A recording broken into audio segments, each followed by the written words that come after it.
Hey guys, welcome back to the channel.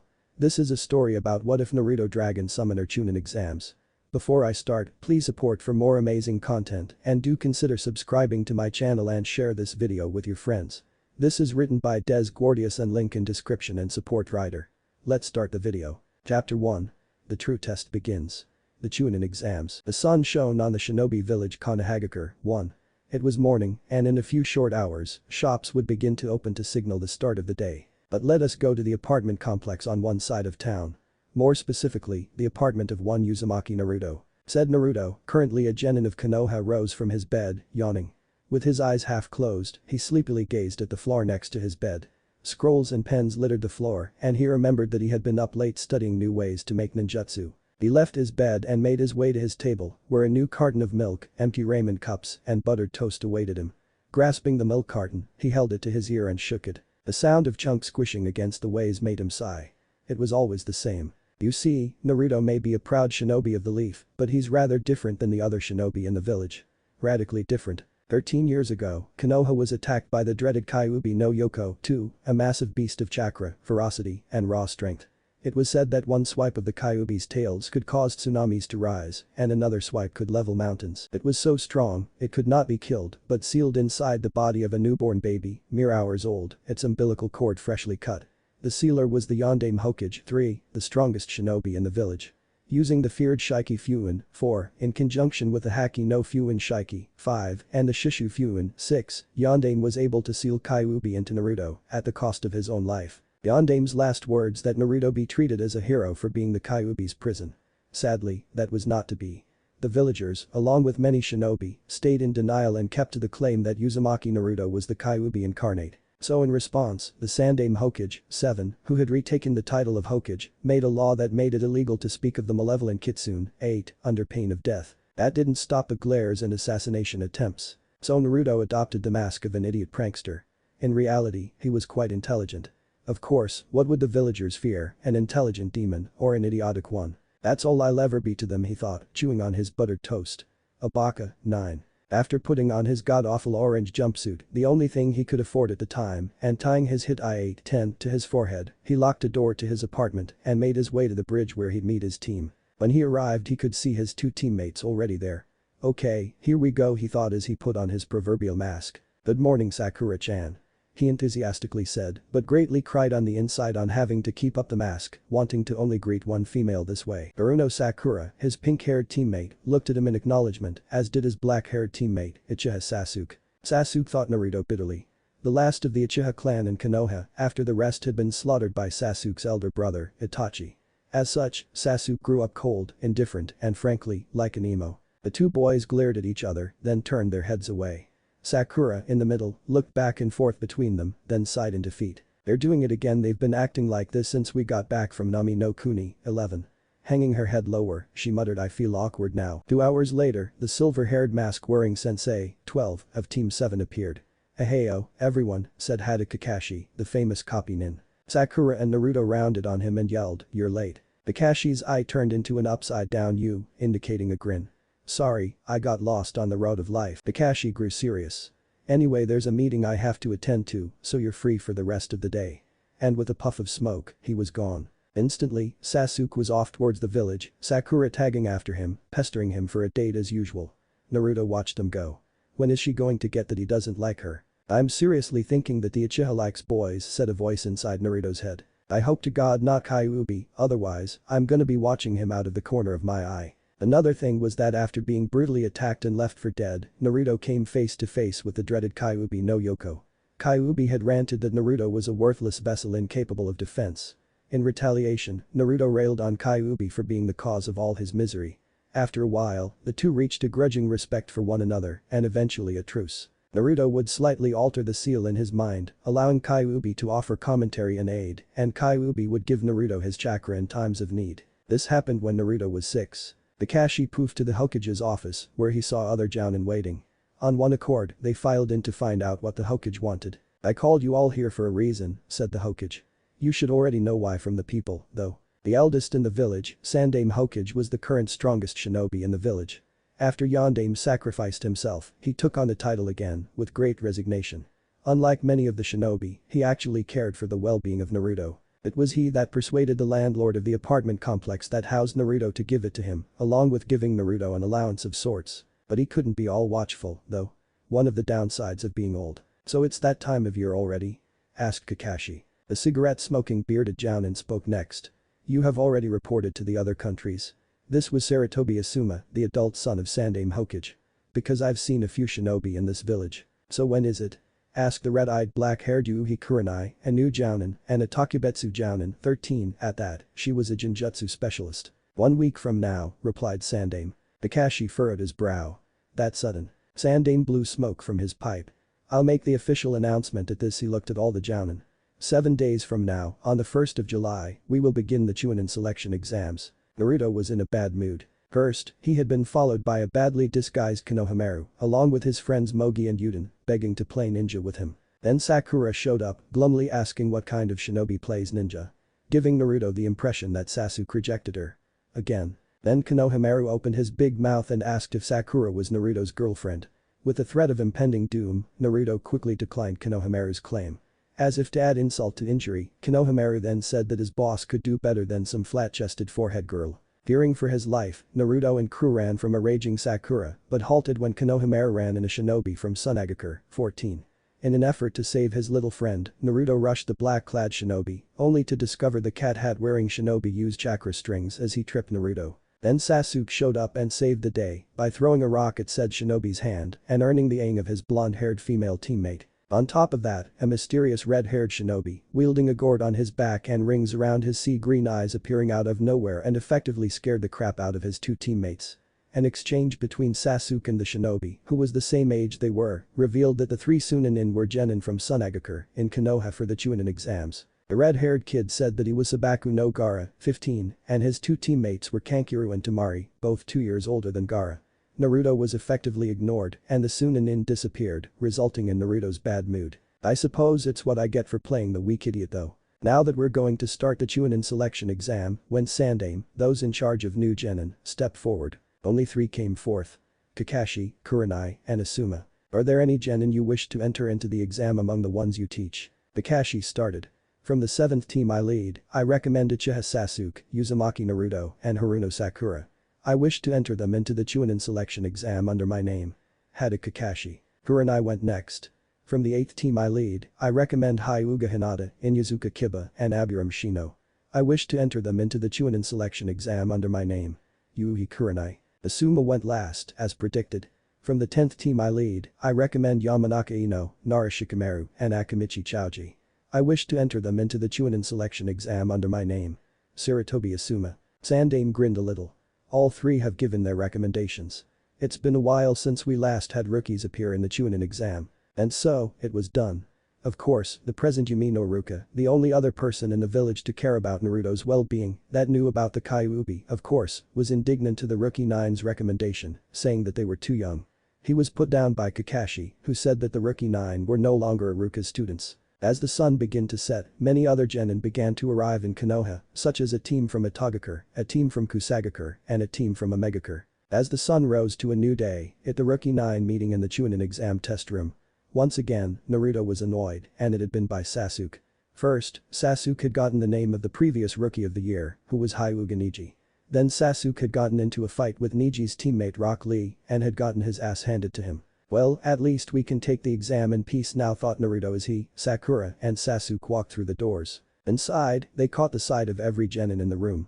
"Clearly, I was mistaken," muttered Naruto as he and Sasuke glared at the genin glaring at them. The massive glaring contest was broken by a female voice squealing, "Sasuke-kun, you're late." Naruto turned his head to see Sasuke get lumped by one Yamanaka Ino, a pale blonde with her hair in a ponytail, completely oblivious to the leer Sasuke was giving her, as well as Sakura's cries of "get away from Sasuke-kun, Ino pig." Behind Ino were her teammate, the ponytailed Nara Shikamaru and Rot-un Akamichi Choji.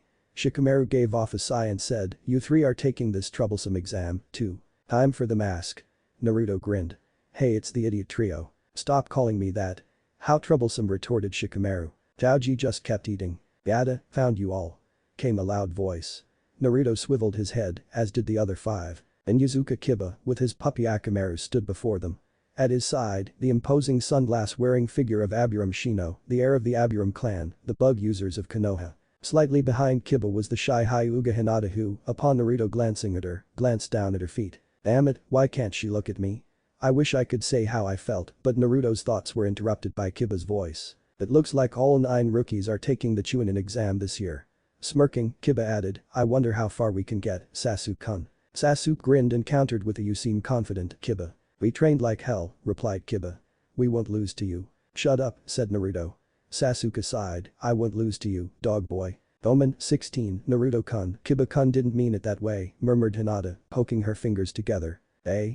Naruto tilted his head to see Hinata, only to see her glance away again. On the other side of the room, 3 shinobi watched the silver-haired Genin Yakushi Kabuto make his way toward the rookie 9. The shorter one wore a white hoodie with the hood down, the sleeves torn off at the elbows, with the word Seirei, 17, on the front in hiragana.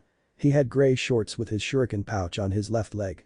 Around his neck was a hit I-8 bearing the symbol for Kumogakure, 18, and on his head was a set of goggles. In addition, he wore fingerless gloves on both hands and traditional shinobi sandaru, 19. The tallest of the 3 wore a black trench coat and a charcoal vest beneath it, which bore the kanji Shai, 20, in red. He wore the black jounin pants, fingerless gloves, and shinobi sandaru. On his forehead was his Kumo hit I-8 and he wore glasses and a bored look. The last one was the most bizarre of the 3. He had a headpiece similar to the one owned by the Chunin in Kankiru, except his had Kumo on it. He had baggy black pants, sandaru boots that went up to his shins, and no shuriken pouch at all. He had red armor that molded to his chest and red armor on his right shoulder and his right forearm. He wore fingerless gloves that had the sleeves extend to just before his elbows. But his face got the most attention. He had intricate patterns on his face, no eyebrows, think Kankiru's makeup without the mouth makeup, and red instead of purple, and his skin was a tan brown. The shorter one said, ready to go introduce ourselves. The taller of the 3 yawned and said, sure, why not? The apparent leader grinned, showing off an impressive bunch of fangs. After all, it pays to know one's enemies. With that, the Kumo trio made their way toward the rookie 9 and Kabuto, who had just put away his nin info cards. Chapter 2. 3 Kumo nin, 2 exam parts. As Yakushi Kabuto put away his nin info cards, he felt the approach of the 3 Kumo nin and faced to meet them. The leader of the 3, the one with the headpiece, strode past Kabuto and stood in front of Team 7. After studying them, he spoke at last. What is your name? His eyes were on Naruto, but Sasuke strove to answer with a smirk. Ichiha Saz. I already know who you are, interrupted the Kumo nin with a sneer. I meant your blonde teammate. After recovering from the shock of a foreign nin asking for his name, Naruto hesitantly answered, Uzumaki Naruto. The Kumo nin then gave a mock bow, completely ignoring the irate Sasuke. Ryunosuke Hachi, at your service. The trench coat wearing Kumo nin gave out a yawn, then said, Kuritora Kurisu. The goggle wearing nin was all over Hinata. Well, how do you do, pretty lady? Grasping her shaking hand, he introduced himself. Ichi Kureji, at your service, milady. And you are? Hyuga Hinata. At the moment, Hinata was ready to have a coronary. After an attempted kidnapping by a Kumo nin when she was 3, which thereby resulted in her lack of confidence, she also saw Kumo nin in a new light. Which was why she was grateful when Kiba, and to her delight, Naruto, both shouted, get away from Hinata-chan. Kurisu hit Kureji on his head, saying always with the Hyugas. I swear, if it has wide eyes and then you've probably hit on it. Clutching his head, Kureji gave him a grin. Can't help it. Ever since I saw my first Hyuga, I've just been attracted to those eyes. That, and they're seemingly erotic. Kureji found himself kicked in the face by Naruto before he could finish his statement. Don't talk about Hinata-chan that way. It was here that Sakura hit Naruto on the head for trying to cause an incident between Cloud and Leaf. Sasuke snorted and turned to glare at Hachi, saying, why do you care the name of the dope? Hachi interrupted Sasuke again, saying, I said I knew who you were. Uchiha Sasuke, last member of the Uchiha clan in Konoha and resident genius of said clan, with exceptional skill over Kaiten ninjutsu. Sasuke was the first to recover, as all the other members of the Rookie 9 were awestruck by the information put out. Heh, so I'm known as far as. Frankly, I don't give a damn who or what you are, growled Hachi.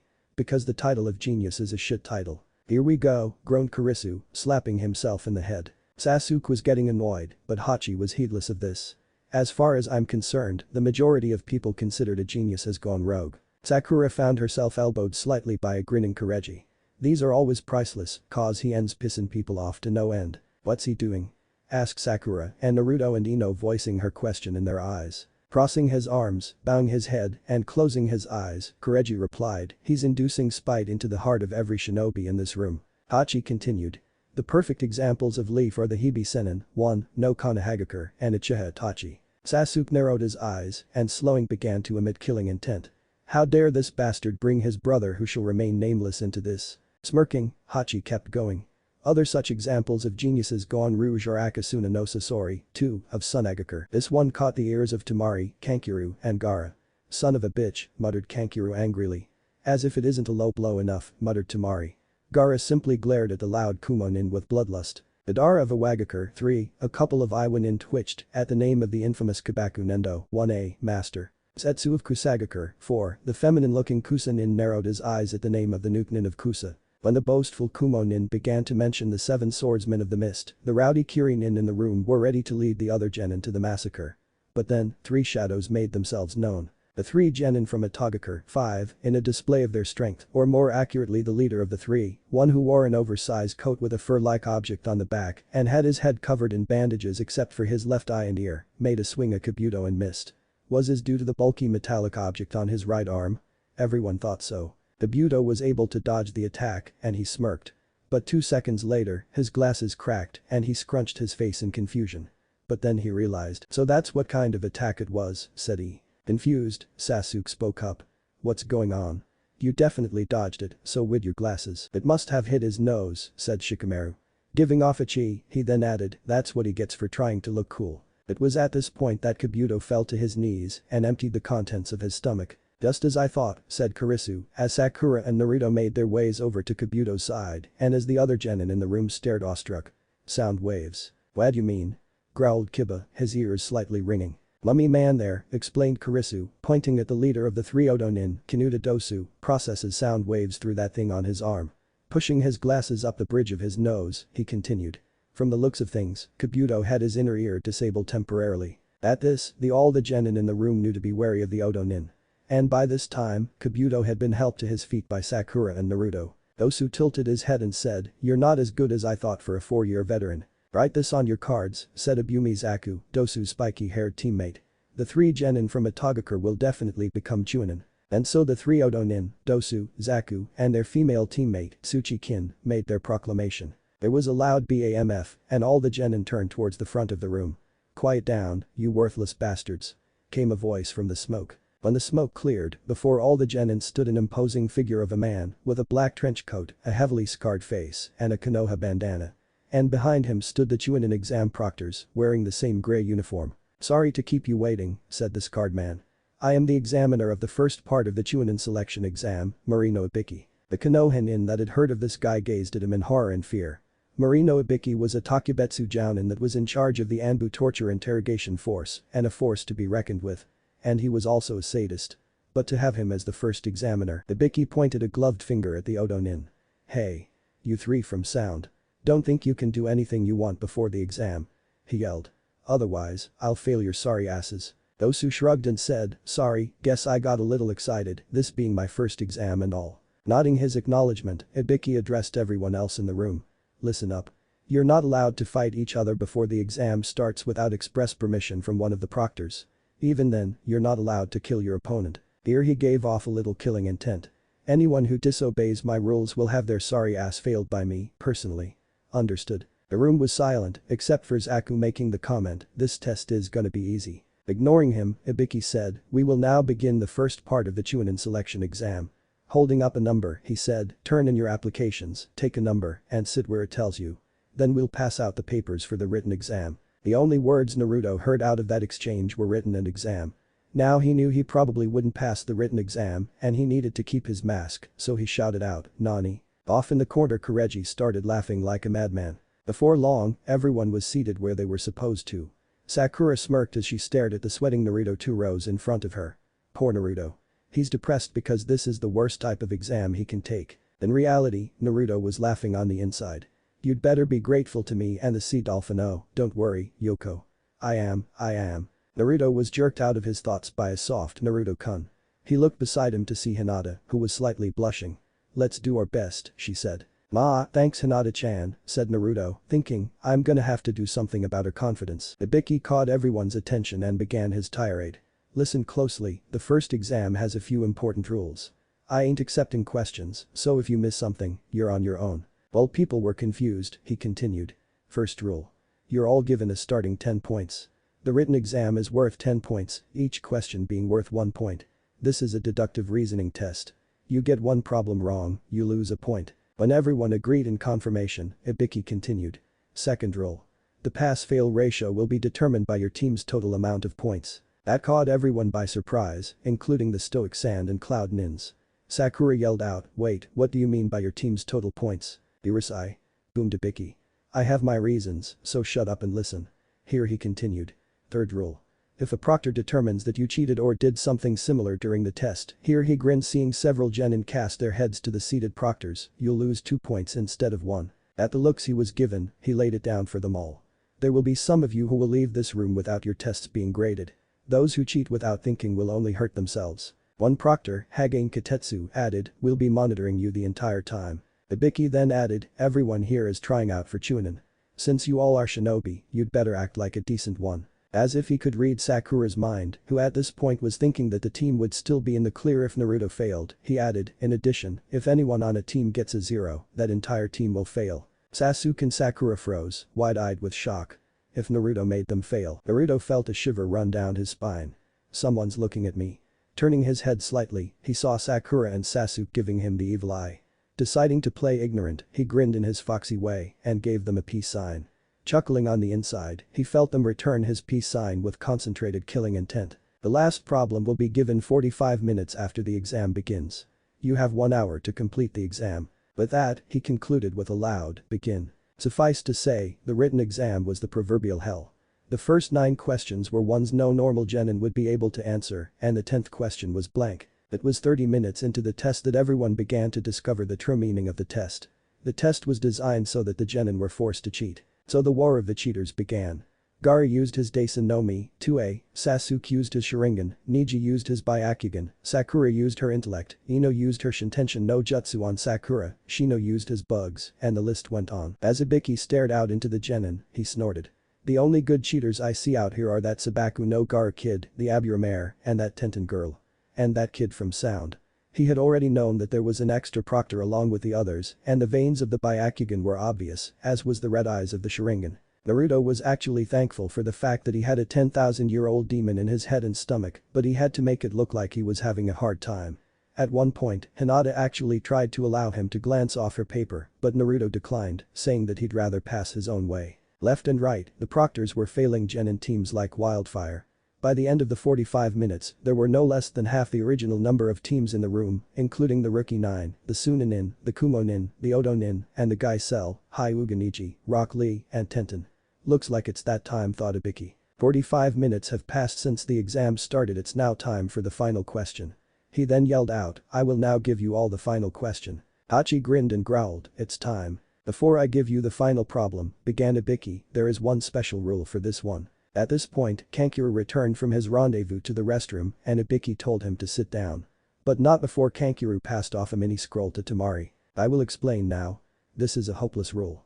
At everyone's confusion, he faced them and began to explain. First, you all are gonna choose whether or not you wish to take the final problem. This got everyone's attention. Tamari yelled out, choose. So what happens if we choose not to take the 10th question? Answering her question, Ibiki replied, if you choose to not take the question, you'll lose all your points. In other words, you fail. Grinning, he added, and when you fail, your teammates will fail with you. There were cries of indignation and someone yelled out, bullshit.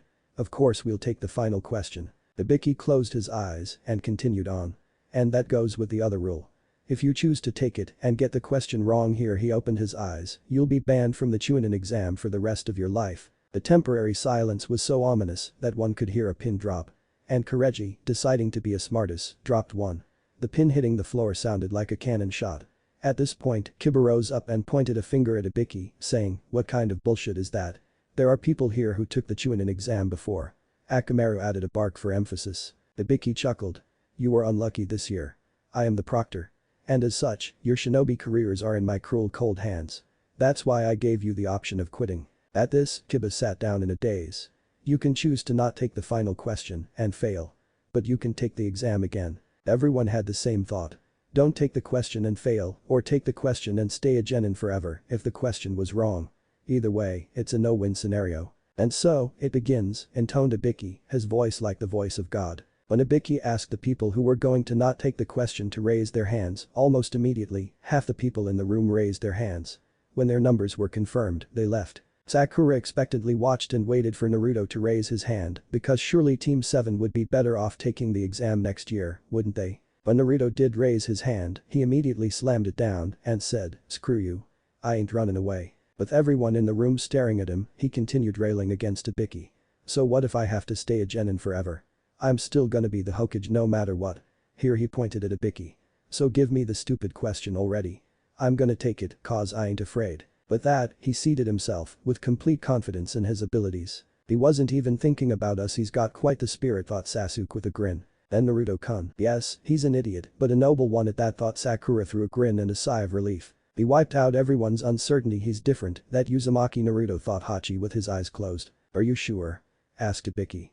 "Because after this, there's no turning back." Naruto looked right back him, with confidence in his eyes. "I'm not going back on my word. That's my nindo." Ibiki glanced at the proctors, and they gave a silent nod of assent. "I guess there's no point in belaying the inevitable," he thought with a small grin. "You're an interesting one, Uzumaki Naruto. Nice determination." Ibiki looked out among the ones left. 28 genin teams left, eh? Quite a talented bunch we got this year. Alright then. Everyone here in the first part of the Chunin selection exam passes. At the blank and shocked looks Ibiki was getting, he launched into a speech of how the test was designed. The first 9 questions were based on information gathering skills, and the 10th question was a test of will and might. He then talked about how information, at times, is worth more than the lives of people, and to emphasize his point, he took off his bandana to reveal scores of slashes, burns, and screw holes in his scalp. This made nearly everyone unconsciously grasp the tops of their heads. The man had been tortured. He replaced his bandana and then concluded with information being wrong would bring ruin to a mission and to the one doing it. With that, he finished, a genuine smile on his lips. "I congratulate you all on making it to the second exam." No sooner had he said that than a large something flew in through the window and landed in front of him. Kunai hit the ceiling and the object flew open to reveal a banner and a woman. The woman wore a net outfit, an oversized jacket, a miniskirt, and a pair of shin guards. "That woman's gonna be the death of me," thought Ibiki. "Everyone, no time to celebrate. Cause the second examiner is here." She had one hand in the air and yelled, "I am Mitarashi Anko, second examiner of the Chunin selection exams." Dead silence, which was broken by Naruto yelling, "What the hell?" "Anko," said Ibiki from the side of the banner, "check the atmosphere." Anko blanched, then recovered. "You let 26 teams pass, Ibiki. Losing your touch." "Not at all, we just had some talented ones this time around." "Oh, well." She gazed out at the teams left, grinned, and said, "You can be sure that I'll cut their numbers in more than half." That scared the crap out of a lot of people. She raised her voice. "Alrighty, prepare for the next exam tomorrow. We're gonna be somewhere else, so ask your Jounin sensei about it." Dismissed. The next day, the genin teams met at a place that had chains on the gate. "What is this place?" was the thought on everyone's minds. "Welcome to training area number 44, everyone." Then on an afternote, Anko added, lovingly called the Forest of Death. From that point on, nothing much happened except Naruto mocking Anko and getting a kunai thrown at him. Naruto found out never to make fun of the loud snake lady again. Anko then handed out waivers that said that Konoha wouldn't be responsible in any of the genin died. Then she told them that in exchange for their signed waivers, they would be given a different colored scroll for each team. "Some of you will get a Kai Earth scroll, others will get a 10 Heaven scroll. Your objective is to obtain both scrolls and then make it to the tower in the center of the forest within 5 days." The rules were set and the game was on. The genin team separated and went to their gates, but not before Hinata gave off a "Good luck, Naruto-kun." Then as Team 7 was walking past Team Kumo, Hachi yelled out, "I'll be looking forward to fighting you, Uzumaki Naruto." "And another thing," Anko said. "Don't die." The last thought Naruto had as the bell went off was, "After this is over, I'll tell her." We all know what happens now. But Team 7 will not run into Caputo. Why will be explained below. Several hours later, Anko was pissed off. First they had found the bodies of the 3 Kusanin outside the Forest of Death, their faces ripped clean off. Then when she ran into the Forest of Death, she ran into her old sensei, the Hibi Senin Orochimaru, who basically told her that her was after the Sharingan, and then he disappeared. She had gotten to the tower when the Anbu in the forest called her to an emergency, which is where she was now. And she still can't believe what she was hearing. It's official. The team from Suna and the team from Kumo finished the exam in 90 minutes at the exact same time, said the proctor. And look at both teams. Notice anything? Yeah, Anko said. None of them have a scratch on them. Yeah, but there's something about that Kumo-nin, said the bird mask Anbu who accompanied Anko. Something dark. Flashback. 45 minutes earlier, Team Kumo leaped through the trees, searching for potential victims. Already, the sounds of teams going at each other were clear through the trees. What scroll we got? Asked Kureji. The Kai scroll, replied Hachi. Means we need a 10 scroll, finished Kurisu. His nose twitched. And there's a team nearby. About 1.7 meters to the right. You see, in the hidden cloud village, Kurisu comes from a long line of feral shinobi. Fundamentally the same as the Inyazuka clan of the Leaf, Kurisu's family, the Tora clan, owe their abilities to living not with dogs, but amongst tigers, one of the most savage creatures of nature. However they managed to do it was a secret known only to the Tora clan, but all that is known is that the Tora clan was currently the strongest clan in Kumo. The three genin dropped down in front of their targets, who turned out to be Kabuto and his teammates. Okado Yoroi, a genin wearing a mask and sunglasses, and Tsurugi Misumi, who also wore a mask, but wore glasses instead. The genin glared at each other. You've got something we want, said Hachi holding out his arm for the scroll. Kabuto smirked. Weren't you there? We have to fight for it. And with you rookies fighting us seasoned veterans, said Yoroi, holding out a kunai, what sort of chance do you have? Tsurugi grinned beneath his mask.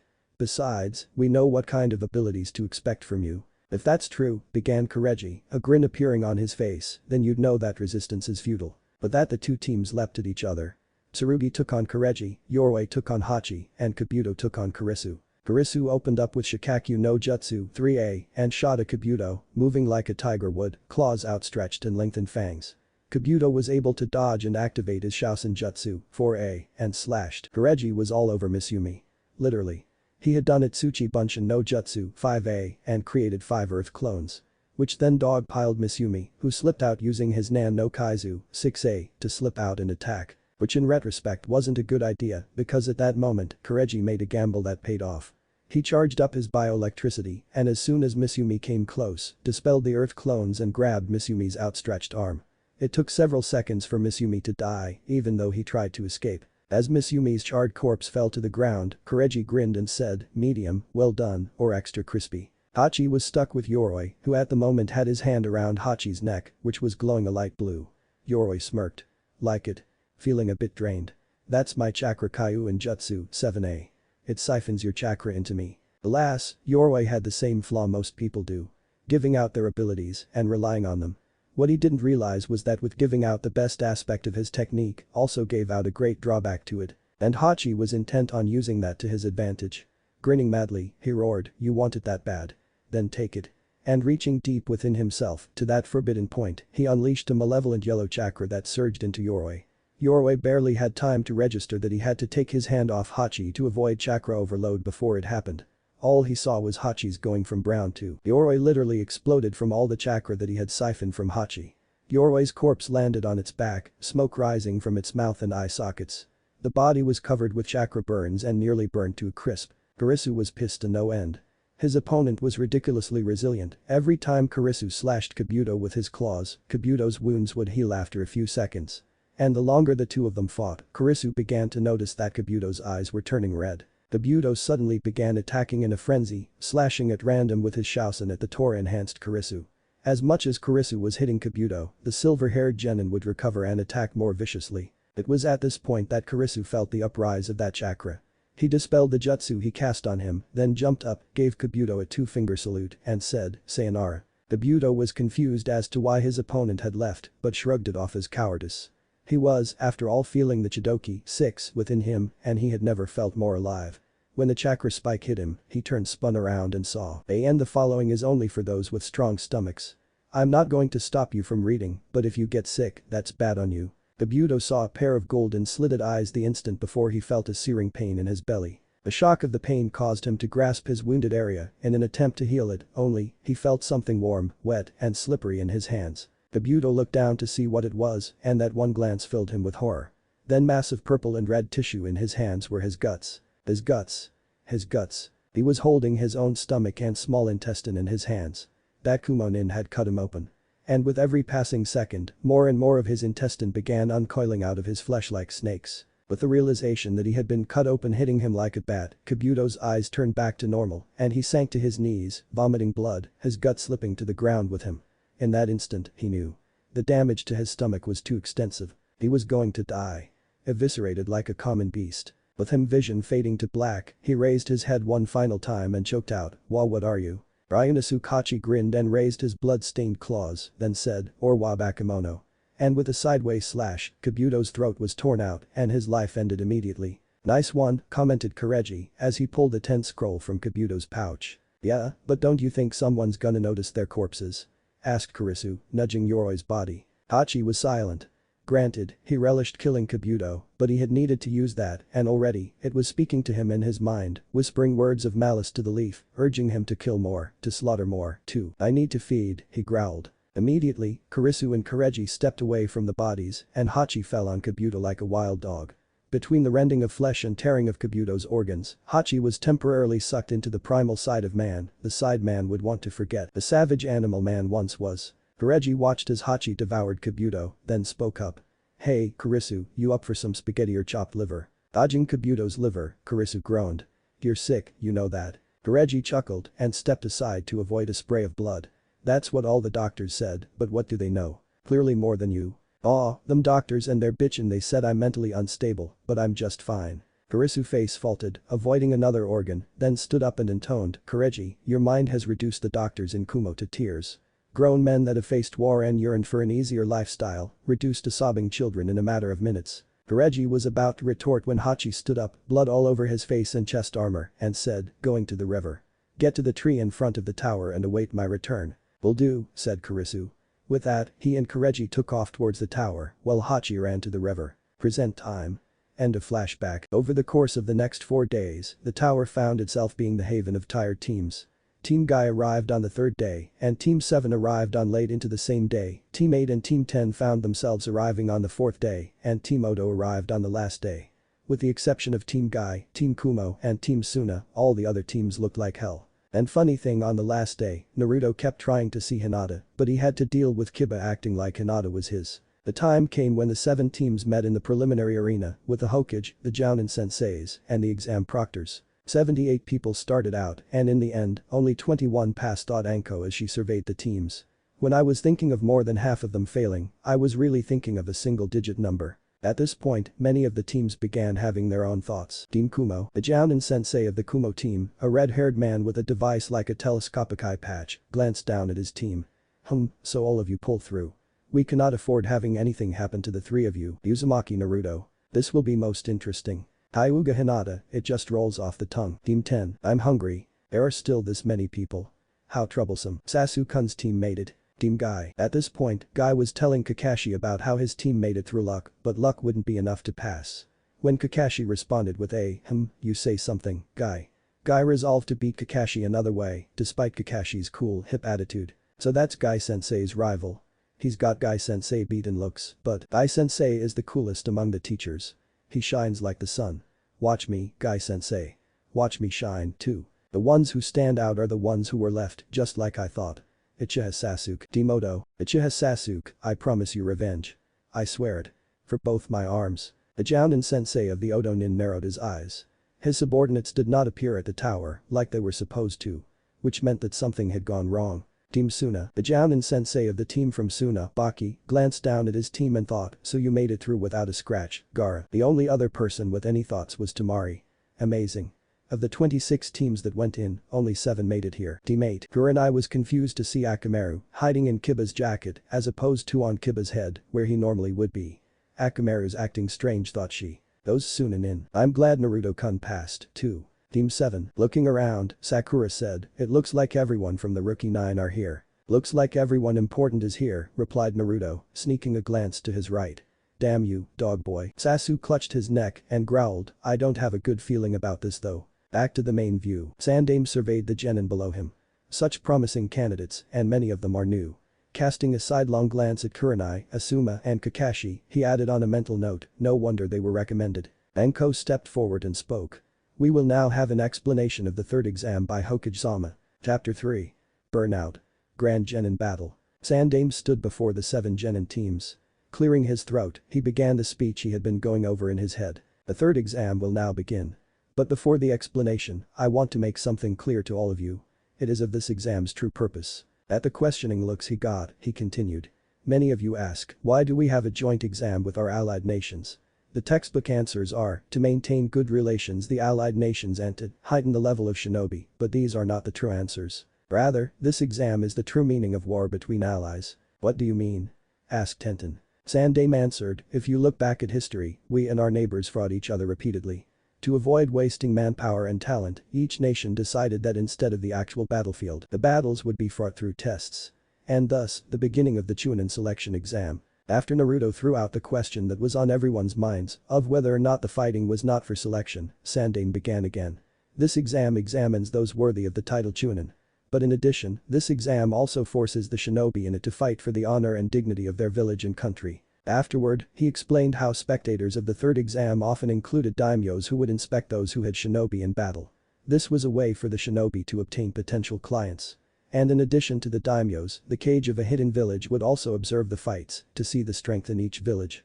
And the strongest village would be the one that would get the most missions. Finally, the Chunin exams were also ways for the different villages to show their military might as a warning to their neighbors. And when Kiba asked, then why do we have to fight with our lives on the line? Sandame simply answered, the power of the village and reflected in the power of the country. To elaborate, the power of the village is based on the power of the shinobi. And only in a life or death situation can the true power of a shinobi be unleashed. Since you fought in such a situation, you follow the dream of those before you. And those before you have dreamed of and fought in the Chunin exams because of said situation. It is the custom in this world to show one's life in fighting to maintain a balance, the balance that must exist anywhere. This is the true meaning of the Chunin selection exam. After the tense silence, Gaara was the first to speak. What of these life and death battles? He asked, bloodlust evident in his eyes. As the Hokage was about to answer, a bandana-wearing Jounin phased into view and bowed before the Hokage. Gomen Nasai, Hokage-sama I, Jeku Height, will explain the third exam. After getting acknowledgement from the third, Height turned to reveal bags under his eyes and a slight sickly cough. Nice to meet you, everyone. But before we begin, I need you to do something for me. After a small fit of coughing, Height said, I need you to fight one another to see who will advance into the main part of the third exam. What do you mean? Asked Shikamaru, clearly confused. It's just a few preliminary matches. We still have far too many examinees to just move on to the main event. Therefore, the rules state that some of the examinees have to be eliminated from the competition. Seeing as how we're pressed for time, said Height, taking a clipboard into his hands, if anyone wants to quit after hearing the explanation, they may, with my consent. Because the prelims begin immediately. There were cries of Nani, we just got here. And one Mendikus, one. Naruto clenched his fist. Alright, I'm gonna give it my all. But I'm gonna have to work harder since that bastard of a snake put his seal over mine. You'll be doing one-on-one matches from this point on, so if you want to withdraw, please do so now. I'm not withdrawing, thought Sasuke before he grasped his neck. That damnable snake bastard was gonna be in for a world of hurt once he found him. Then he'd pay for that mark on his neck. After shrugging of a worried Sakura and declaring, Naruto, you're one of the people I want to fight, effectively shutting up his loud teammate who had started to tell him to stop being an ass, he turned his attention to the Hokage after hearing him say, yes. I choose to withdraw, said Kurotora Kurisu, his left arm slightly raised. Despite the looks the other genin were sending him, he held his ground. As far as he knew, his work in the Chunin exams was done. Height leafed through the roster on his clipboard and said, you're Kurotora Kurisu of Kumo, aren't you? You may leave then. Kurisu pushed up his glasses to the bridge of his nose and said, if it's alright with you, I'd rather watch the fights, the better to tell to siblings back home. Height gave a look to the Hokage, who nodded his assent, then turned back to Kurisu and replied, you have been given permission. Just stand aside for now until the teams regroup. Hi, said Kurisu before moving to the back. At passing Kureji, he uttered, remember, follow the plan. I know already, whispered Kureji, whilst uttering a grin.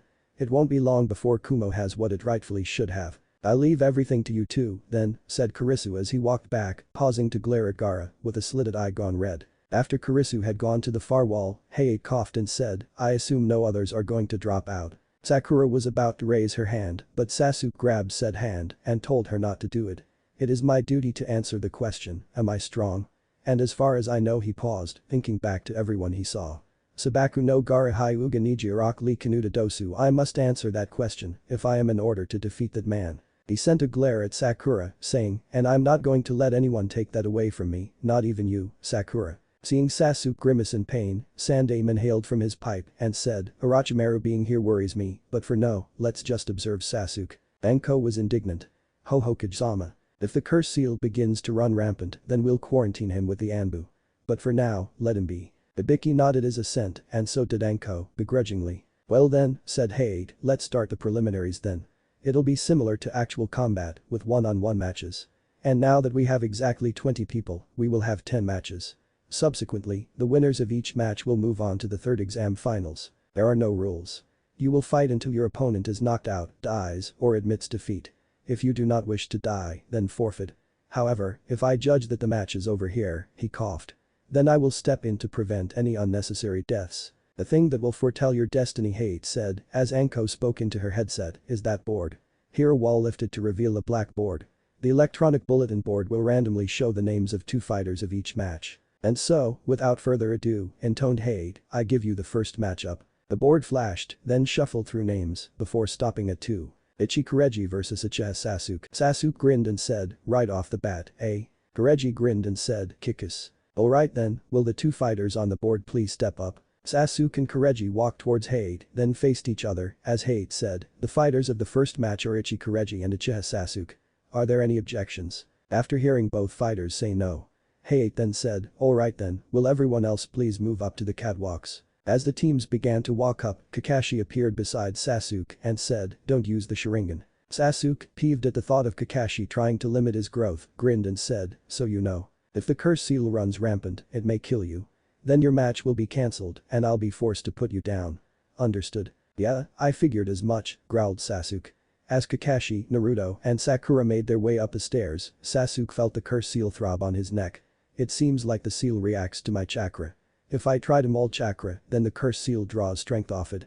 In that case, I'm going to have to try to limit my techniques. The Jounin sensei of Kumo, Gigan no Bufu, too, also called Torrigan Bufu, looked down at the fighters and thought, it was just your rotten luck to fight Kureji, Uchiha Sasuke. In the meantime, Kurisu, who had joined them, and Hachi stood on either side of their sensei. Don't screw up, thought Kurisu. With all eyes on the fighters below, Hate backed up and said, Hajime. Kureji opened up by throwing a bunch of shuriken, but Sasuke whipped out a kunai and deflected them back at Kureji.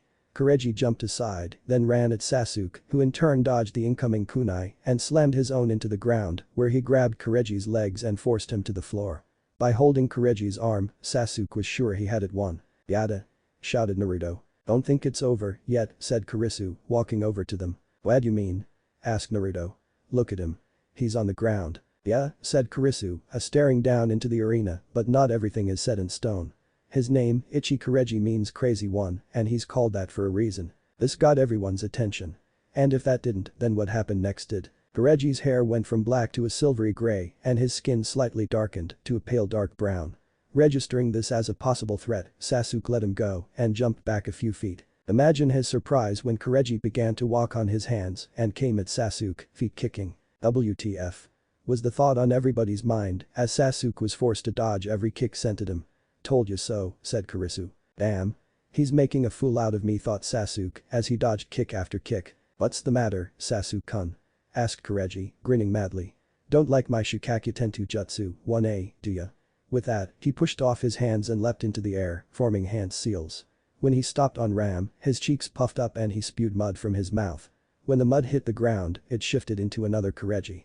Both Kurejis grinned and said, Tsuchi Bunshin no Jutsu, Sasuke-kun. Shikamaru rubbed his head. Okay, this is confusing. How does a Kumonin know a Doten Jutsu? Let's just say that Kureji's been busy his first few years, thought Kurisu as he watched the 2 Kurejis perform a mad dance of death. With every 3 to 4 steps, Sasuke would get hit and when it happened a 5th time, Sasuke fell to the ground in pain. With everyone watching, Sasuke was getting more and more angry by the second. He was the last Uchiha. And he was getting his ass kicked by some no-name crazy cloud nin. The hell with this, he growled and dodged a blow from Kureji. Imagine everyone's surprise when Sasuke fell to the ground, pushed on the ground, and brought his foot to Kureji's chin, which hit with a resounding thud. Not anticipating this, Kureji was caught unaware and sent airborne, while Rock Lee gasped and said, That's my. This is it for you, said Sasuke as he appeared behind Kureji and set his middle and index fingers to his back. I think not, Sasuke-kun.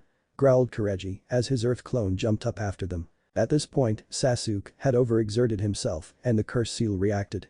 Like a fungus, it spread from its spot to try to cover Sasuke's face, racking his body with pain. Crap, was Sasuke's thought. I won't let this thing take over.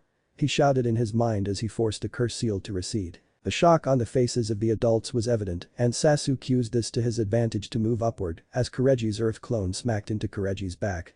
"Nani?" shouted Kureji as his hair and skin went back to normal. "Beat this?" shouted Sasuke as he pushed down on Kureji. Kureji clone fell faster and upon impact turned back into mud. Sasuke then hit Kureji in the head, forcing the crazy Cloud Nin down even faster, and once Kureji impacted, Sasuke brought his leg down in a downward strike, yelling Shishi Renden, and knocking Kureji unconscious. As Sasuke stood shakily, Hayate moved towards Kureji and knelt beside him. No need to confirm it, he thought, then shouted, "Shasa, Ichiha Sasuke." While Naruto was shouting, "Yada."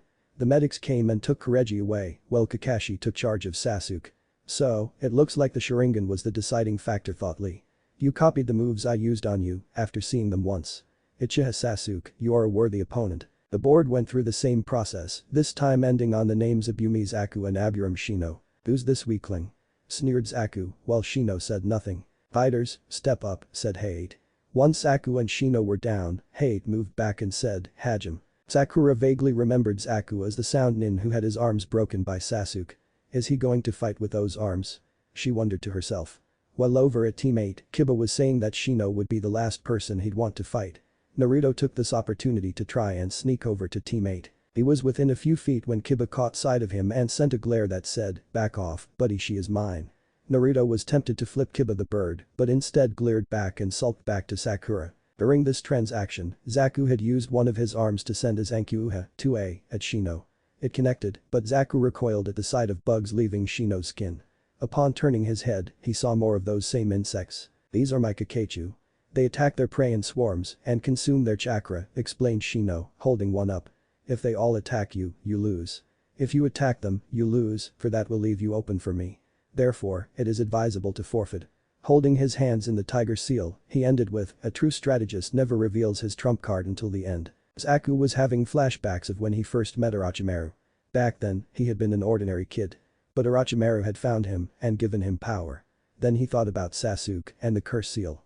The more he thought, the more enraged he became until he finally pulled his other arm from its sling. Aiming his good arm at Shino and the other at the Kakechu, he roared, "How's this for trump card?" But when he tried to fire, his arms exploded. His left arm was shredded and his right arm was blown completely off at the elbow. Cursing in pain, his eyes widened in shock, as did everyone else's, to see Shino's Kakechu in the barrels in his arms. "When I was telling you to forfeit," said Shino, materializing behind Zaku, "I also told my bugs to block up those air holes of yours. That, my friend, is a true trump card."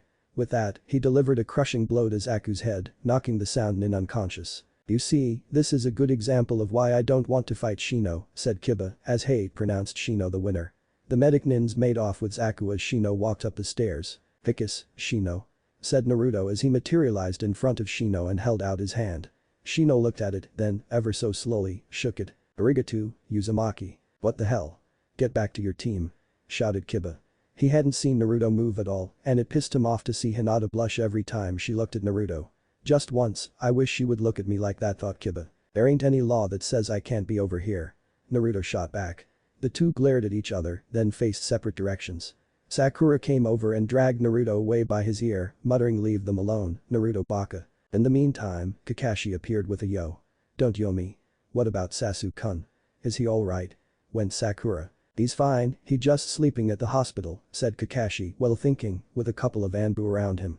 No need to tell them about my little run-in with Orochimaru. Thinking back, Kakashi knew in his heart that Orochimaru would have probably killed him and taken Sasuke had he fought. In the meantime, the board had spouted out two more names.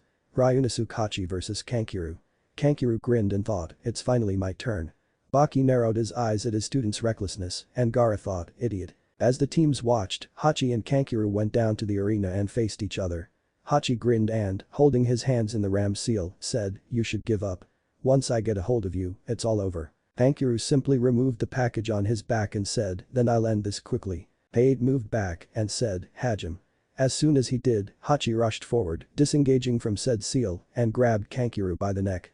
Kankiru barely had time to react before Hachi began to glow a faint yellow. Electricity danced around him, catching everyone's eye, and with a grin he growled out, "Kai." Kiru was electrocuted. But the surprise didn't stop there, oh no. The bolts of electricity left Kankiru's body and traveled along a set path, illuminated by a set of glowing wires. Wait a minute. Wires? Said Ino as the teams watched the electricity travel down and dance around the package Kankiru dropped. Smoke began to rise, and finally, a burned arm fell out of the bandages. Kankiru then was dropped, only to reveal a puppet. Said Sakura, wide-eyed with shock. How'd he do that? Growled Kiba, his eyes wide. By electricity, came Kurisu's voice. He appeared between both teams. Pushing his glasses up, he continued. Hachi was born with a unique system, as were Kureji and myself. All three of us were born with large chakra reserves, but his unique trait allows him to draw on positive and negative molecules so that he can create his own lightning at will and process it through his body. Cool, said Naruto, watching as the medics carried Kankiru away and Hachi was declared the winner. Baki and Tamari were both startled by what happened and Gaara glared at Hachi with bloodlust. Hachi glared right back, his patterns given him a darker foreboding as he and Kurisu made their way back to their sensei. Moving on, said Hade, coughing a little. Next match, Haruno Sakura vs Yamanaka Ino. The two rivals glanced at each other, then made their way down to the arena. Vendikus, said Shikamaru. This is a troublesome match. How so? Asked Choji. If Sakura wins, then Ino won't stop bitching about it. And if Ino wins, then she won't shut up about it, explained Shikamaru. As far as I know, we're screwed. Meanwhile, Ino and Sakura had been throwing kicks and punches at each other. When that refused to work, the two kunoichis tied their hit I-8s to their foreheads, then started doing their things. Sakura opened up with a Bunshin no Jutsu, and one Sakura turned into three. Ino tried to anticipate which Sakura was the real one, but made a terrible error and received a solid punch to the head. From there on in, it became a fist fight. This is taking too damn long, intoned Kurisu.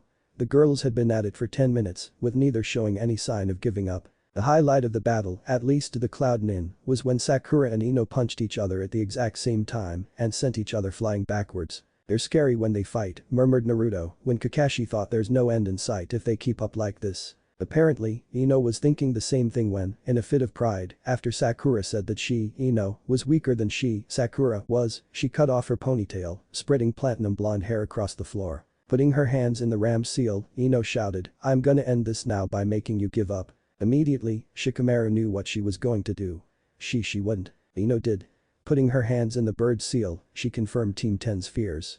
Geez, that idiot, said Asuma. I know you're in a hurry, but that's useless, said Sakura, grinning. We'll see about that, said Ino.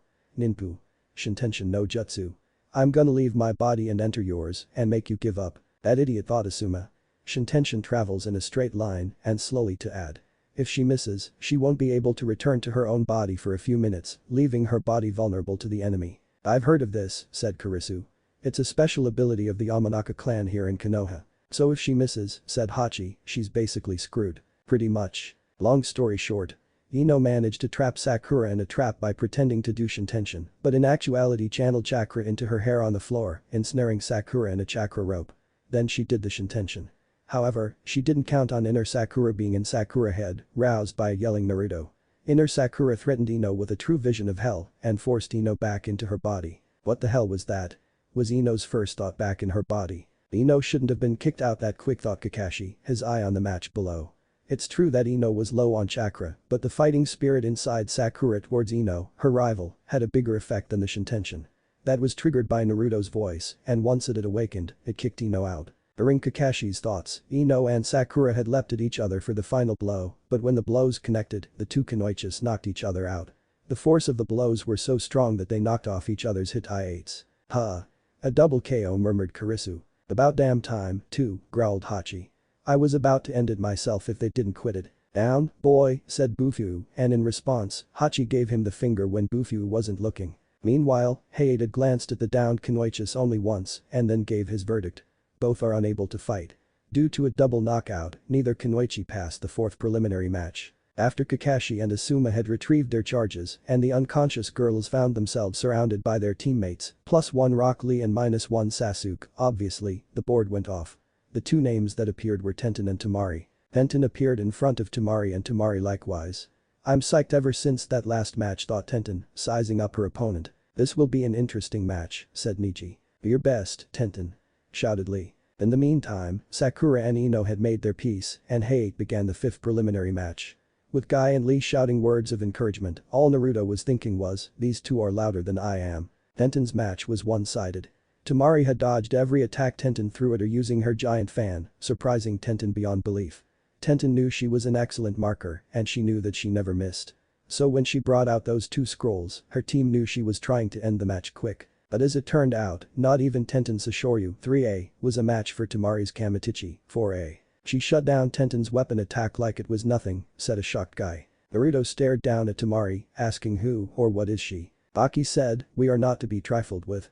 Gaara said nothing. That was boring, said Tamari, as Tenton landed on Tamari's fan, putting her back at an unhealthy angle.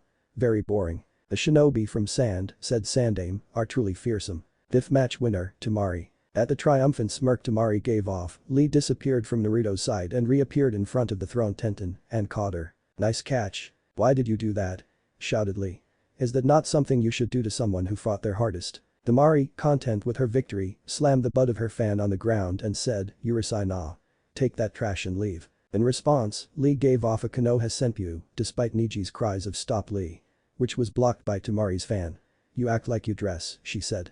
Stupid. When Guy Sensei appeared, Gaara decided to speak up. Tamari, get back up here. You won. Leave that guy and his ugly guardian. Lee and Gaara glared at each other, but Lee stopped at Guy Sensei's hand on his shoulder. Let it go, Lee. Guy then turned his attention to Gaara. Gentleman of Suna, a word. At Gaara's glare, he continued. He's strong. You might want to be prepared for it. Kiba scoffed. They're trying to pick a fight with the team from Suna. I'd never want to fight them. He had seen firsthand how the team from Sunagakur had massacred the team from AIM. Or more accurately, how Gaara had massacred those three. Hinata slightly nodded and added, they're a strong team. True, came another voice. Kiba swung his fist around, missing Naruto who had appeared behind Kiba, apparently trying to slip past the dog user. Keep playing, Uzumaki. I'm gonna have your hide for a trophy. Eat that loser. Now it's just me and Hinata-chan, the way it was meant to be. Naruto was about to open his mouth to shout always remember to spay and neuter your pets, Akamaru. When someone grabbed his ear again and started dragging him away from teammate.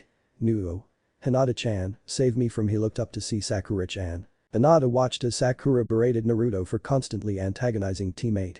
Oh no, Sakura-san and Naruto-kun was being friendly. Also, said Sakura, a small grin, thanks for before. If it weren't for your passionate support she thought back to her match. I'd have lost to Ino easily. Damn straight, said Naruto, a foxy grin on his face, narrowly dodging Sakura's fist. The board started shuffling names again and Naruto and Rock Lee were giving out shouts of all right. Me next, please. Heedless of their pleas, the machine showed two names that were clearly not either of theirs, much to their disappointment. Nara Shikamaru vs Tsuchi-kin. Me, said Shikamaru as he made his way into the arena, with Ino shouting, Shikamaru, don't lose. Be a man. Dosu cautioned his teammate, he uses the shadows. Beware of them. In smirked and said, I won't fall for that stupid trick. Once both were in the arena, Shikamaru groaned. Hey ref, can I get a redraw? Sorry, all decisions are final. Damn, said Shikamaru. Mendaku's on top of that, I'll be dealing with a girl. In, pissed about his earlier comment, replied, then I'll be sure to finish this match quick. I know what her teammates can use, thought Shikamaru as Hei began the match, but I have no idea what she can do. On top of that, she saw my technique. And I can only this as he put his hands into the rat seal. As he tried to do his cage main no jutsu 5A, Kin dodged and threw senbon at him. When he dodged, he noticed that the two she threw had bells on them. So that's your game? You throw the senbon with the bells and I'll react to the sound and notice the other senbon you throw. He grinned. Clever. Kin managed to trick him with chakra strings attached to the bells, which not only surprised Shikamaru so she could hit him, it also cast a Jinjutsu every time he heard the ringing. Right now, instead of one Kin, he was seeing 12. But which one's the real one? All the while, Kin was playing with Shikamaru, obviously prolonging her victory. Idiot, thought Hachi. She's got a nice body and a pretty face, and her skills are pretty good too, but she's too damn arrogant and that's gonna cost her the match. Hachi was proven right when Shikamaru used his cage main to travel along the string and connect with her body. He drew a shuriken from his pouch and she did the same. When he threw it, she threw it as well, screaming, are you crazy? When they both ducked backwards, she didn't count on her head slamming into the wall directly behind her, knocking her unconscious. Then backwards, Shikamaru grinned and stated, a shinobi grasps the landscape and the situation before they fight. Standing up, he pulled a senbon embedded in his out stating, even if we move the same, the distances between us are different.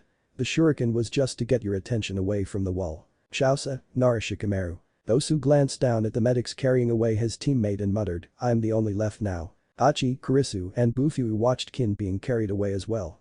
Do you think she'd be useful for the plan? Asked Kurisu. Yeah, replied Bufu. Just tell me where they're taking the injured, said Hachi, and I'll do the rest. When the board started, Kiba started counting off who was left. Let's see that Odo-nin, me, Hinata-chan, Naruto, Choji, Lee, Neji, and that guy from Suna. Watching the board, he anxiously added, and I pray to Kami-sama that I don't get matched up with that Sunanin. Neji, watching the screen, said in an undertone, I guess I can have fun with the rookies this year. He trailed off, casting a glare at Hinata, who looked away after noticing Neji's glare. The names on the board stopped, saying Uzumaki Naruto vs Inuzuka Kiba. Hickus. It's finally my turn. Shouted Naruto, while Kiba shouted hells yeah. We got lucky. Let's kick his ass, Akamaru. Apparently, Kiba was forgetful of his previous fear. Lee slumped dejectedly, murmuring, if I'm not next, then Sakura-sen will call me fuzzy brows and hate me. While Naruto was cheering how he was next, Kakashi glanced at his student and thought, Naruto, show me, no, show all of us just how much you've grown. When Naruto and Kiba entered the arena and Height started the match, Naruto said, I got sick of waiting and now it's time to show off my moves. Kiba growled and pointed, yelling, hey, you bastard, that's my line. Just for that, I already got this match won. Right, Akamaru. After Akamaru barked in confirmation, Kiba then pointed at Naruto again and said, hey, dead last, let's make a deal. Beat me, and I might let you go out with Hinata-chan. Lose, and you gotta leave us alone, forever. That struck a chord. No deal, dog boy. Hinata-chan ain't some trophy. Just for that, I'm gonna kick your ass. Hachi started laughing. I wish I had a camera, cause this is gold. All Hinata heard was Hinata-chan ain't a trophy, and she started going red. Nah, Naruto-kun, I want to cheer you on, but I'm on Kiba-kun's team. Neji glared first at Naruto, then at Hinata, and said nothing. Kurenai was thinking, there's no way Uzumaki will be able to beat Kiba, while Sakura was yelling, don't lose to this guy, Naruto. After Naruto told Kiba not to bring Akamaru into the match, Height intervened on Kiba's behalf, saying, Nin can count as tools, just like the Abiram bugs and a standard shinobi's kunai. Lucky bastard. Elsewhere, Choji was saying that Kiba was lucky, Shikamaru scoffed, and the team from Cloud got ready to watch the fight. Now, we shall see, started Hachi. How he does, ended Kurisu. Then we can see if what we believe is true, ended Bufu-sensei. Kiba grinned as he watched Naruto. I don't know how strong he's gotten since he became a Chunin. He remembered back when he had first seen Naruto. Naruto had been a third-year academy student trying to be funny, who had no grasp of shinobi abilities. And now, he's gonna face me, the top dog. Holding out his fist, Kiba said, I'll take you out in one pity hit. Whatever, you can't beat me. This proved to be an intriguing match. Kiba had opened up with Ninpu Shikaku no Jutsu and charged Naruto, elbowing him in the stomach. Naruto flew a few feet, then lay still.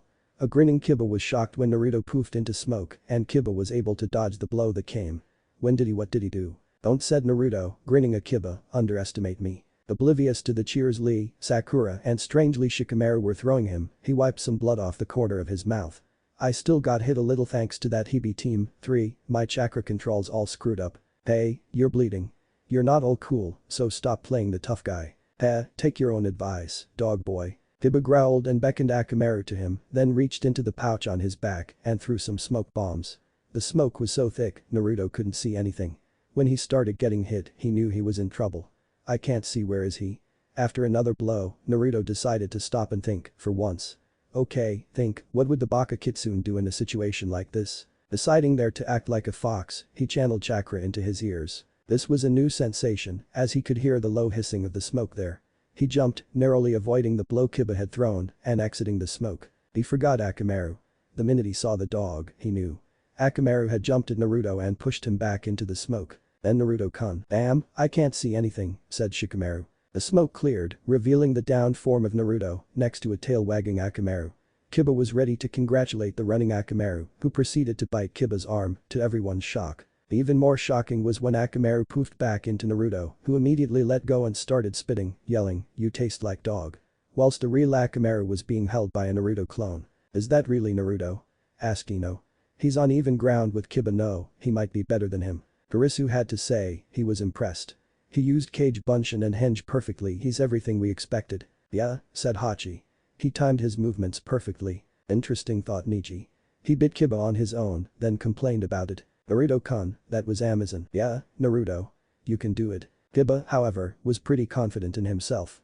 He threw Akamaru a soldier pill, which made Akamaru turn red and get stronger. Akamaru broke free of the Bunshin, which poofed into smoke, and Akamaru rejoined Kiba. At this point, Kiba was anxious to end it there.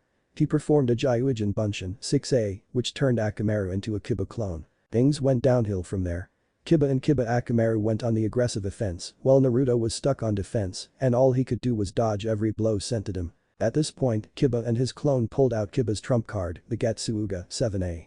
The two spun like twisters, connecting with Naruto and sending him flying, to everyone's dismay. He landed on the ground and stayed there, grimacing in pain. Damn, that hurt like hell. He faintly heard Kiba say, and that's our difference in skill, and he was pissed off to no end. Shakily standing up, he growled out, I'm gonna become Hokage. And I won't lose to you, dog boy. Kiba then said the words he would come to regret later. You? Hokage? You're weaker than me. Grinning, he finished with, I'll become Hokage for you. Oh hell no.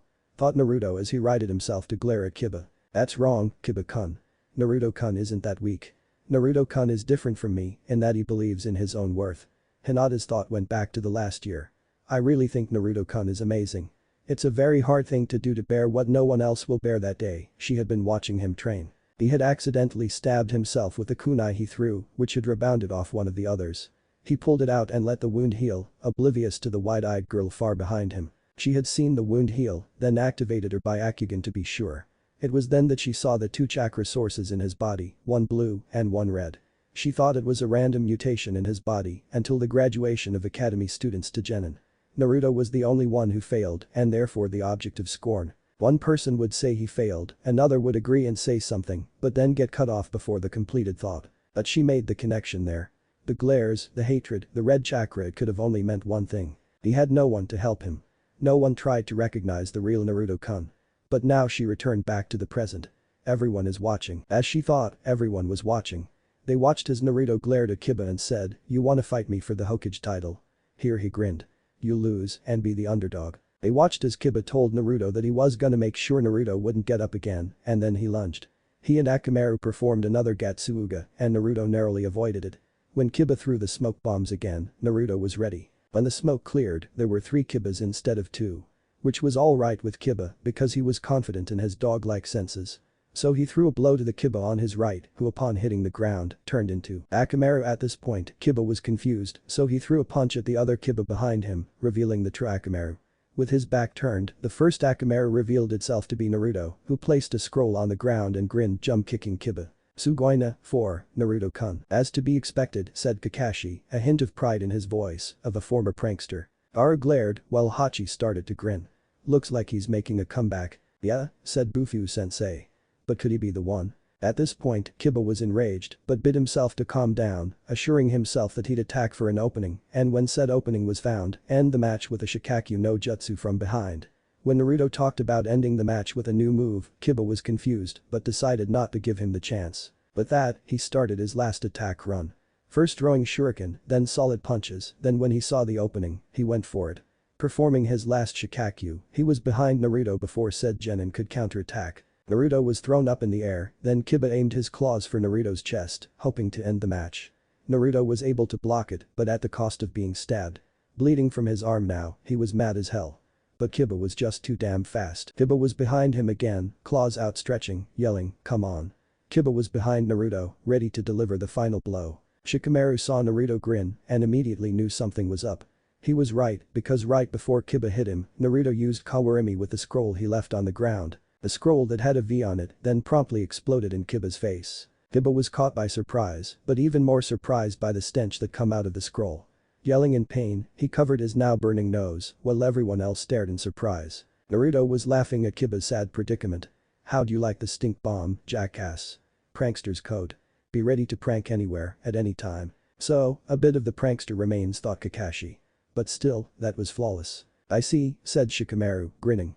He didn't expect that to happen. Now I'm gonna get you back for those Getsuugas, cause they hurt like hell, said the rejuvenated Naruto, performing Kage Bunshin no Jutsu.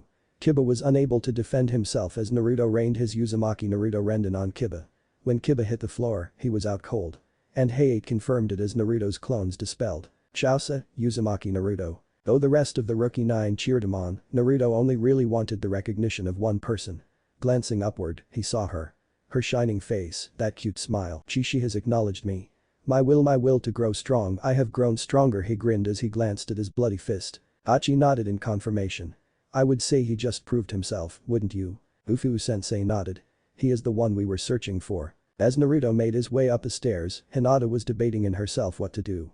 Finally, she decided on giving him the healing salve she had concocted.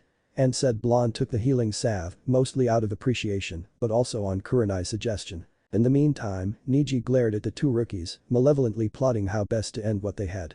"You seem so carefree, Hinata-sama." When Naruto rejoined his team, he was amazed to see that he still had the Kyuubi's healing factor. At least something works. Inwardly, he was grateful for the healing salve Hinata gave him because it dulled the pain he felt. Outwardly, he said Hinata-chan's medicine works like a charm. As the medic nins carried Kiba and Akamaru away, Hinata caught up with them and tried to give Kiba the ointment, but he denied it, saying that she had to look out for herself. Then he said, "Out of all of us left, if you have to fight that sand guy or Neji, forfeit right away. He's going to be harsh on you, and you might get beaten badly." Before Hinata had a chance to respond, the board went off, revealing what she and Kiba had feared. Hyuga Hinata vs Hyuga Neji. "Shit and damnation," growled Kiba as the medics carried him out. When the two made it to the center of the arena, Naruto and Sakura were under the impression that the two were siblings. Lee informed them that Neji and Hinata were cousins and that it was a bad thing that they were fighting because of recent bad blood between the two branches that each came from Hinata from the Hyuga main and Neji from the Hyuga branch. As he was about to elaborate more, began the match. Neji started out by belittling Hinata on how she should forfeit because she wasn't suited to being a shinobi because of her nature. When Hinata began to protest, it brought a memory back to Kurenai of when she took charge of Hinata. She had met with Hinata's father, Hyuga Hiashi, in regards to Hinata being a shinobi. Without a second thought, Hiashi told Kurenai to take Hinata to do with as she saw fit, for he saw his eldest daughter as nothing more than a defect who couldn't even beat her own younger sister who was 5 years younger. When Neji started telling Hinata that trying to change herself was useless, that she was fated to be the failure of the Hyuga clan, Naruto knew he definitely stepped over the line because that was an insult to him and Hinata. So when Neji started playing his mind games with poor Hinata, Naruto did what he always did when he got mad, he started yelling. "Shut the hell up." When Neji looked to acknowledge him, as did the other genin, Naruto continued on. "You can't just label people like that. All that stuff you spout out is a bunch of crap in your head." What a noisy guy, thought Neji, but his eyes narrowed upon seeing Hinata. She looks determined. Confident, so you're not giving up? Don't blame me for what happens later, then. Arigato, Naruto-kun, thought Hinata as she activated her Byakugan. "I won't run away anymore," thought she as she slid into the Gyuukin 4 stance. "Let us fight, Neji Nai-san." Even though Hinata put up a good fight, she was still no match for Neji. Neji revealed that he had been using the Gyuukin since he started fighting, and already Hinata was starting to feel the effects.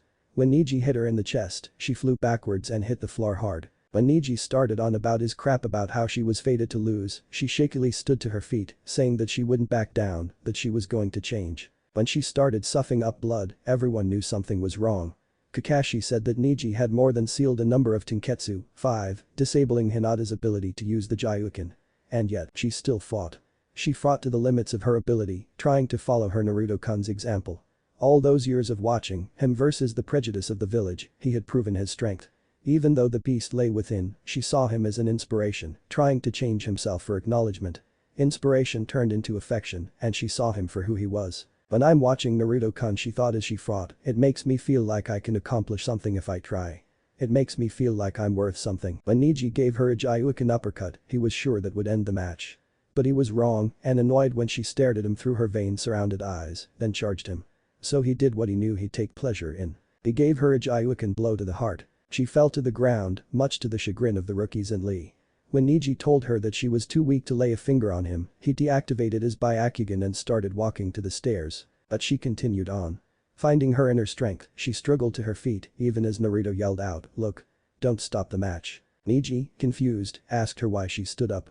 Hinata did not answer, but she was determined not to show weakness in front of Naruto. Incensed, Neji activated his Byakugan and rushed toward, ignoring Hate's cries of "Neji, the match has ended." Fully intent on putting her down for good. Instead, he found himself surrounded by Guy, Kakashi, Kurenai, and Hate. "What's this then, more protection for the main family?" he muttered. It was when he felt a sharp point on the back of his neck that he realized that someone had a kunai on him. Naruto had his back to Neji and held a kunai in his left hand pointed into the back of Neji's neck over his right shoulder. "Had you continued," growled he, "you would have been dead before you hit the floor." Ignoring his questioning on how Uzumaki had gotten down there that quickly, Guy reprimanded Neji, saying how Neji had sworn that he wouldn't bring in his troubles with the main family into the Chunin exams. Hinata started coughing up more blood and fell to her knees. Kurenai rushed over and so did Naruto, and Sakura and Lee rushed over as well. On her back, Hinata saw the object of her desire, asking, no pleading that she was okay. Struggling with her breathing, she tried to utter the words she wanted to say, but was unable to. Naruto-kun, she thought, her vision going dim. Was I able to change a little? Neji, having been let go at this point, said to glaring Kurenai with a smirk, if you've got time to glare at me, then you could see how far along she is. When the medic nins got there, they ushered Hinata onto the gurney, knowing that at all the internal damage Neji inflicted, she wouldn't last 10 minutes. Naruto was pissed. First, the Kyuubi, then the hatred of the villagers, then him finding out, and now this. He faintly heard Neji say something about once a dropout, always a dropout. Although Naruto wanted nothing more than to pin Neji's ass to the wall, he knew he'd get another chance. With his limited jutsu knowledge and a lack of Kyuubi, he would have been done in. So he reached down, dipped his right hand in Hinata's blood and held it out towards Neji. I promise you revenge. Neji flinched. For a moment, he saw rage within those blue eyes. Eyes that flashed purple, with a cat-like slit. He shook his head. No, those eyes were blue, but had plenty of rage. A while later, Hate called the next match. Gaara vs Rock Lee. When Gaara and Lee entered the arena, he began the match. Lee opened up with a Konoha Senpyu, which was deflected by Gaara's sand.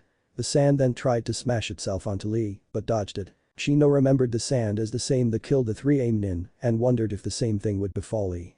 Lee, however, was more energized and launched into a flurry of punches and kicks. While Lee was attacking and defending from the sand, Hachi narrowed his eyes and said, that seems very familiar. Ufu nodded. I heard a rumor about Suna. That they had a secret weapon. Kurisu nodded in agreement. And I guess that Gaara kid is the weapon. Gaara had the sand in his gourd as an offensive and defensive weapon. The sand protected him from all Lee's attacks. It was here that Gaara started to feel the bloodlust it was sending him. It was also here that everyone found out that Lee was unable in use ninjutsu at all. But then Guy found him and molded him into a taijutsu specialist. Gaara's next attack tried to smash Lee into the floor, but Lee had avoided the sand and leapt on top the fingers of the statue. And upon Guy's order of, take them off Lee, Lee revealed the weights on his ankles. Ufu narrowed his eyes. This could be problematic. Lee dropped the weights, which rose up a massive dual dust cloud upon impact, startling the shit out of everyone watching. Lee's speed had increased dramatically, he was able to nearly hit Gaara, but the sand kept blocking. Eventually, he got a hit in. Gaara was incensed. He was Sabaku no Gaara, the demon of the desert, and everyone feared him. He was not going to be beaten by some tacky kid. So when Lee hit him again, he activated his Suna no Yoroi, 8A. Everyone was shocked to see Gaara in the state, including the team from Suna. Lee saw that he had no choice, so he unwrapped his bandages and rushed around Gaara in a circle. Then with a kick, Gaara was sent airborne. Lee wrapped his bandages around Gaara, then spun. Used centrifugal force, he smashed Gaara into the ground, shouting, Amit Renge. Lee dropped to the ground, having jumped before absolute impact.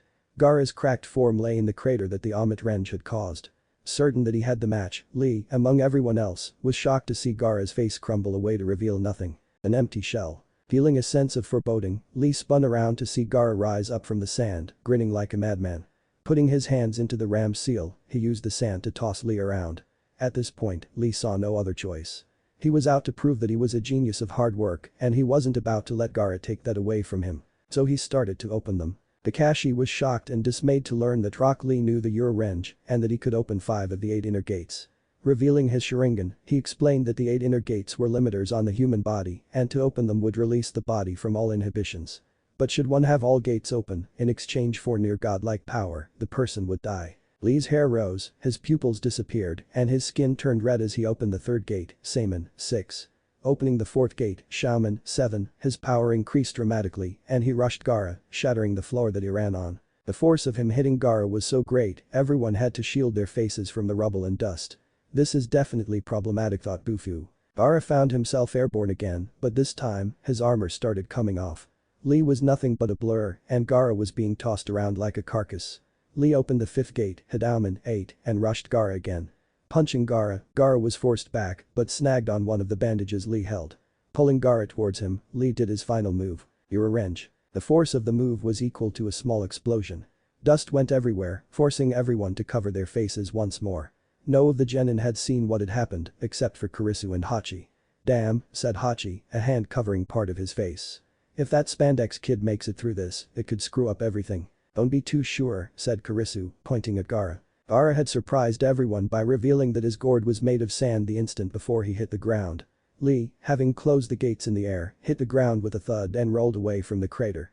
Everyone thought for sure that did Gaara in. Alas, it was not to be. Gaara was in the crater alright, but the sand that was his gourd had cushioned the impact.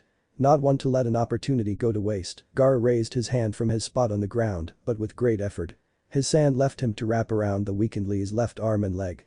Even though Lee tried to move, he was still in pain from using the lotus. Tsubaku Sausu. Gaara's sand crushed Lee's left arm and leg, and Lee let out a scream of pain. But Gaara didn't stop as his prey fell to the ground.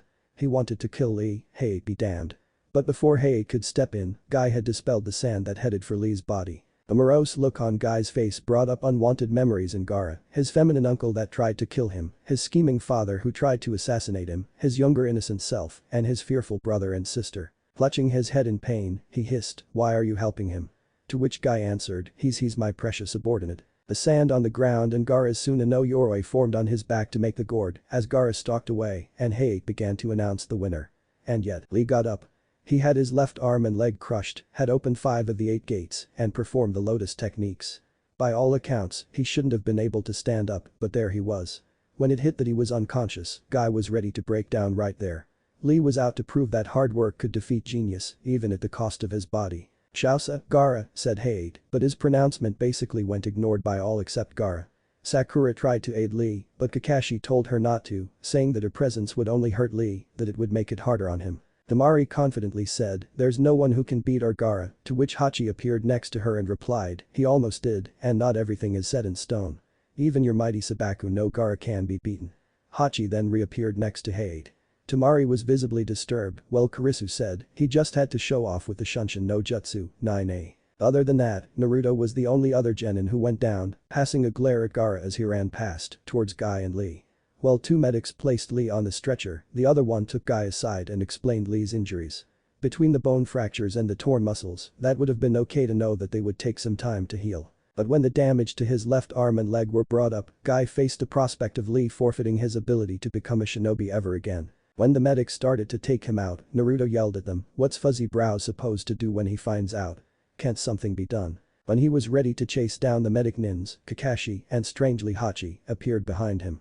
"Calm down, Naruto. Emo, Kakashi-sensei. It doesn't matter whether or not he wanted to fight the Hyuga or the Uchiha as much as he had hoped," said Hachi, his piercing brown eyes watching Gaara Suna Shunshin back to his team, his, Hachi's, arm on Naruto's shoulder. In fact, that's probably what caused this incident. Kakashi made a mental note to delve deeper into the history of this Kumo nin, but with one arm restraining Naruto, he finished, to make those wishes come true, he used a self-damaging technique to try and win, and look at the result. He tried to abide by the wordless promise he made Neji, Sasuke, and even you. He tried to head for the stage so that he could battle all 3 of you. With his hand on Naruto's head, he finished with, "Don't forget that." After making his peace with Guy, and with Hachi, Guy and Kakashi using Shunshin back to their respective place, with Naruto running up the stairs, Hey began the 10th match, which was obvious to all. "Alright, Kinuta Dosu, Akamichi Choji, step up." Dosu was engrossed in his own thoughts as he came into the arena. "I need to advance into the final matches and fight Sasuke-kun. Otherwise, I won't be able to meet your expectations, Orochimaru-sama. I've got a fair idea of what's going on, though. You got to Sasuke-kun before us and gave him the Juin 9 instead of killing him." Thinking about his teammates, he concluded, "We were just pawns to test Sasuke-kun's power. Orochimaru-sama doesn't want Sasuke-kun's life, he want the whole Sasuke-kun." To be blunt, this was one of the shortest matches in the prelims. Choji opened up with Ninpu Baika no Jutsu 10A and then converted it to his meat tank. All Dosu did was move around a bit, then endeavored to make Choji hit the wall. When Choji was stuck, Dosu punched Choji in the back with his melody arm, then flicked his melody device. Choji came out of that unconscious. "About 70% of the human body is made of water, and water conducts sound and electricity," said Dosu as he was announced the winner. As the medics attended Choji, Dosu thought, "Orochimaru, I will prove that I am not just some test subject." "Thank Kami-sama, it's finally over," thought Hade, as he coughed a little. "The main matches can finally begin," thought Sandaime. Chapter 4. Trials of the Leaf. A month of training, Part 1. "Well, that concludes the preliminary matches," said Hade. Then when the match winners had assembled in the remains of the arena, he continued. To those of you who made it to the third part of the Chunin exam, all but one are here, so congratulations. Sakura surveyed the winners. There was Naruto, of course, and Shikamaru, Shino, and Neji. That accounted for Konoha, and there were the two from Suna, Gaara and Tamari. Then there was the lone Odonin, Dosu. Lastly, there was Ryuna Tsukachi from Kumo. Turning to Kakashi, she started asking him about Sasuke, but Kakashi said, "I'm not sure about the details, but don't worry about him." Thinking back to the Fujihuan one, he silently hoped it would be enough. It's all up to him now. "Sakura," he said, "I need to leave, so give me details on the main matches later." With that, he used Shunshin and left her saying, "Okay." Down below, Sandaime tilted his hat and said, "I will now begin the explanation for the main matches." Thank God, thought Naruto, who had gotten tired of waiting. Outside, two figures met. They both wore the outfit of a jounin, save that one had a pair of square glasses and pale yellow hair. This one was kneeling in front of his master, who he held true allegiance to. "The preliminary matches have concluded and now they're about to begin the main matches," said Yakushi Buki, too, the elder brother of Kabuto by 7 years. Orochimaru nodded faintly, gazing at a trio of birds. "This village, no, this country has become soft too used to peace. The rest of the shinobi nations are busy increasing their military strength." Turning to Buki, he then asked, "Did you find out what happened to your genin team?" Standing, Buki nodded. "The 3 of them were killed. Yoroi was burned from the inside out, I'm guessing he overused his chakra kyu and jutsu. Mitsumi was burned to a crisp. And my younger brother," he grimaced, Kabuto looked like he'd been mauled and eaten. Orochimaru furrowed his brow. "Eaten? Yeah," said Buki. "I didn't understand how Kabuto managed to get himself killed, but he was everywhere. The only way I was able to recognize it was by his hair." He had seen Kabuto's remains, and it unnerved him how his little brother was killed. Granted, he didn't give a damn about Kabuto, but the plans of Orochimaru-sama come first. Clearing his head, he changed the subject. "Do you think you'll be able to kill him?" Patching on, Orochimaru grinned a little. "The old geezer. Yeah, but I don't think it'll be much fun to kill him now." "Looks to me like you're hesitating," said Buki, pushing up his glasses. At Orochimaru's glare, he continued. "I mean, the hidden shinobi villages are mobilizing for conflict and Itagakure is one of them. The old man is the bullet, Uchiha Sasuke is the trigger, and you are the gun, are you not?" Buki had no love for Sandaime, for he was one of the rare few that craved violence, and being in Konoha was too maddening for his tastes. "You're so observant you could give your brother a run for his money," said Orochimaru. "But why did you need those other 3? Asked Buki, referring to Dosu, Zaku, and Kin. "They were inconsequential," said Orochimaru. "Those 3 have outlived their usefulness and now only serve one purpose. Fodder." Here he grinned even more. "But if you're so eager to prove your usefulness over your brothers, there's one thing I must ask you to do." At Buki's look, he said. "Kill Uchiha Sasuke." Buki almost faltered. "But I thought that you and I gave Sasuke-kun has been sealed by Kakashi. Even though that doesn't matter, if the darkness in Sasuke-kun's heart disappears, I need you to abduct him." Buki narrowed his eyes. "You seem in a hurry." "It's that someone has recently caught my attention, Uzumaki Naruto." "What, the Kyuubi brat?" "Yeah. Sasuke-kun is an avatar of vengeance that cannot die until he kills his brother and fulfilled his ambition. When he fought me in the forest of death, he engaged me without fear of death, even when he knew he couldn't win. I thought he was a more careful type of person." Gazing into the sky, he added, "According to the info you gave me, the Kyuubi brat has probably changed his heart and goal." Licking his lips, he concluded, "Those 2 must be separated if I am to dye Sasuke-kun my color." Buki narrowed his eyes, then turned away, intent on proving his worth. "Buki-kun, if you intend to stop me then kill Sasuke now." Buki was startled by this. Granted, Orochimaru didn't scare him, but those eyes were unnerving. "You are strong, but only as strong as Kakashi-kun, therefore, not strong enough to end my life." Buki was now locked in a staring match with his master. He slightly relaxed when Orochimaru grinned and said, "Just kidding. You can go now, I trust you." When Buki used his Shunshin to leave, Orochimaru was somewhat intrigued by his somewhat new subordinate. "That look on his face, I know he's stronger than his brother, but I could never tell what either were thinking." "Your matches will be shown in front of everyone," said Sandaime. "We wish for all of you to show off your prowess as the representative of your country. Therefore, the main matches will take place in 1 month." When Naruto voiced the confusion everyone had on the time period, Sandaime continued. "The month given is the time that should be used for the necessary preparations. In other words, we're going to announce to the daimyos and shinobi leaders that the preliminaries are over. In addition, the month will also give you time to make your own preparations." Hachi, sick of the metaphors Sandaime was giving out, asked, "What do you mean?" "You will have time to analyze the information you gathered from the preliminaries. As I said before, the preliminaries were equal to actual combat situations, with each individual knowing nothing of their opponent. Many thoughts went through the heads of the genin, such as I didn't expect him to use sand as a weapon from Shikamaru and that's the way it's gonna stay for now from Hachi. But the main matches won't be like that. There are some here who have used their full potential here, but the month given will help you improve. Yuki had gotten into the hospital and slain the 3 Anbu in Sasuke's room. It is unfortunate that fate smiled down on both of us, said he to the unconscious Sasuke. He is young, but with a dark heart at his age. He would use the power given to him by Orochimaru-sama to do with what he will. Taking a scalpel, he put it up to Sasuke's neck, then flung it at Kakashi, who stood in the doorway and caught it. Excellent, Kakashi-kun. A word of advice. Have at least 10 Anbu stationed next time. Kakashi was visibly shaken by the dead Anbu he had stationed. Yuki, you were sworn to the allegiance of the village, not to pursue your own aims.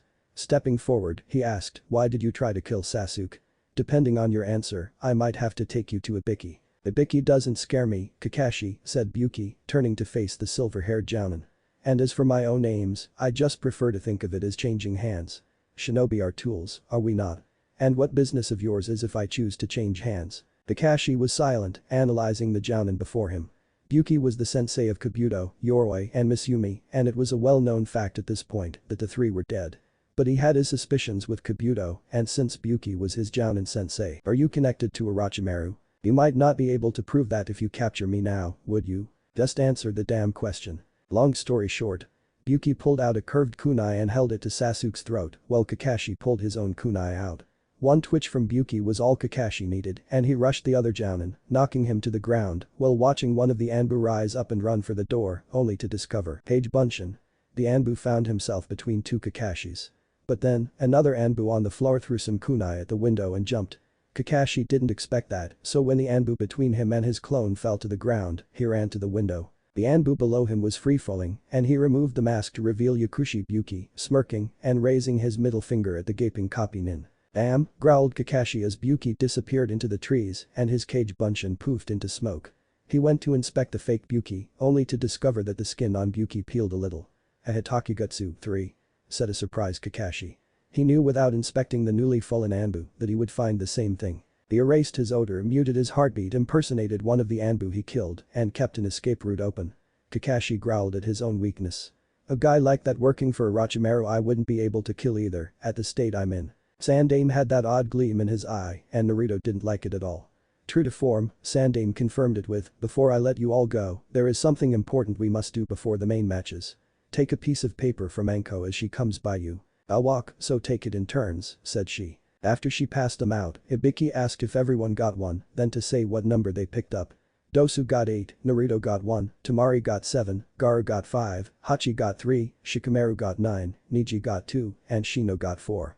Marking down Sasuke as 6, Sandaime told them the numbers meant a tournament-style matchup, which Ibiki then showed them. The first bracket was Uzumaki Naruto vs Hyuga Neji, the second bracket read Ryunosuke Hachi vs Aburame Shino. The third bracket said Gaara vs Uchiha Sasuke, and the final bracket was the most confusing. It had Kanuta Dosu vs Nara Shikamaru, and the winner of that match vs Tamari. The genin had their own thoughts at the matchups. This will require research. Looks like my match come late in the game. What? It's just a tournament. Aw, damn. I've got an extra match, and I don't want to have to avenge Choji. The Kakachu user. Should be a challenge. Uchiha Sasuke. Perfect. Hyuga Neji, right off the bat, eh? I wouldn't have it any other way. Sandaime then explained that even though the matches were in a tournament style, the possibility of Chunins would depend on the rating of the judges, who would be the Kazukiage, the daimyos, Sandaime himself, and the head shinobi. He said that even if some were to lose in their first round, there would still be a chance of them becoming Chunin if their match was found satisfactory. But not everyone would become Chunin because winning the matches would depend on the contestants showing off their skills. That is all, concluded Sandaime. We are adjourned until next month. So thought Hachi, as everyone filed out, my second match could be against Uzumaki, I must inform the others. Naruto went to the hospital and asked where Hyuga Hinata's room was. But the receptionist said that visiting hours were over. Bull, said Naruto, clearly annoyed at the antics of this woman. He knew her as one of the people here who hated him with a vengeance. Visiting hours are over at 11 p.m. and it's 6 p.m. right now. Visiting hours have changed, she said, whereupon Naruto sneezed rather loudly. Sorry, he said, wiping his nose on his sleeve, I'm allergic to bullshit. Listen here, you little boss. Naruto, said Kakashi walking around the corner. Stop antagonizing the receptionist. Well, tell her to let me see Hinata-chan. "'Cause you and I know damn well that if it were Kiba, she'd let him in a heartbeat," he argued, pointing a finger at the red receptionist. "Oh, how I do," thought Kakashi, as he thought to how disappointed his sensei would be with this village. His train of thought halted when he interrupted Naruto, asking him for a favor. "Sorry, Naruto, I have something to do and I don't have time to look after you." Naruto knew it had something to do with Sasuke, so he pointed an accusing finger at his sensei and said, "You're training Sasuke, aren't you?" "Shit, he's smarter than he lets on," was Kakashi's thought, but his mouth said, "I found a better teacher for you. Better than me, even." When Naruto saw who his new sensei was supposed to be, he started to freak out. "Why's the closet pervert my sensei?" he yelled. Ibisu, the private tutor of Konohamaru, pushed his black sunglasses up the bridge of his nose while muttering, "How rude." Kakashi, confused, deadpanned. "Ibisu a closet pervert." When Naruto was about to tell Kakashi about his last run-in with Ibisu, where Ibisu fell for Naruto's Haremu no Jutsu, Ibisu panicked and clamped his hand over Naruto's mouth. "No need for anyone else to find out about that shameful experience. I'll teach you anything you want later if you keep your mouth shut," hissed Ibisu to Naruto. "I'll hold you to that," hissed the blonde genin.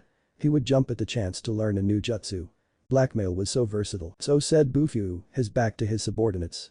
He, Hachi, and Kurisu were currently on the Hokage monument. "The village has fallen into peaceable times," said Kurisu. "But the plan will change all that," finished Hachi. "They took the wounded from the preliminaries to the main hospital. That Oto Kunoichi would be useful to us." "What about that Sabaku no Gara kid?" asked Bufu. He didn't want any potential monkey wrenches thrown into their machine of domination. "The Ijinchuriki, that is true," said Kurisu. "And judging from the rings around his eyes and the sand, he's got a Chibi no Tanuki, 4, in him." Bufu glared at the hospital through his telescopic eye. "They say that a Jinchuriki of the Ichibi is among the strongest in existence. But I say otherwise." "Yeah?" said Hachi, cracking his neck. "It looks like our info was right on the dot about Uzumaki. About him being a Jinchuriki." "Yeah?" said Hachi, handing him a scroll. Hachi had snuck into the shinobi library and copied down info on the Kaiu no Biju. The only person worth of mention in the library was the Aburam kid, but it didn't matter to Hachi. "I don't know about you, but he does resemble her outwardly." "Yes, he does," said Bufu, regretfully. He didn't like talking about her because he had a sore spot for people stronger than he was.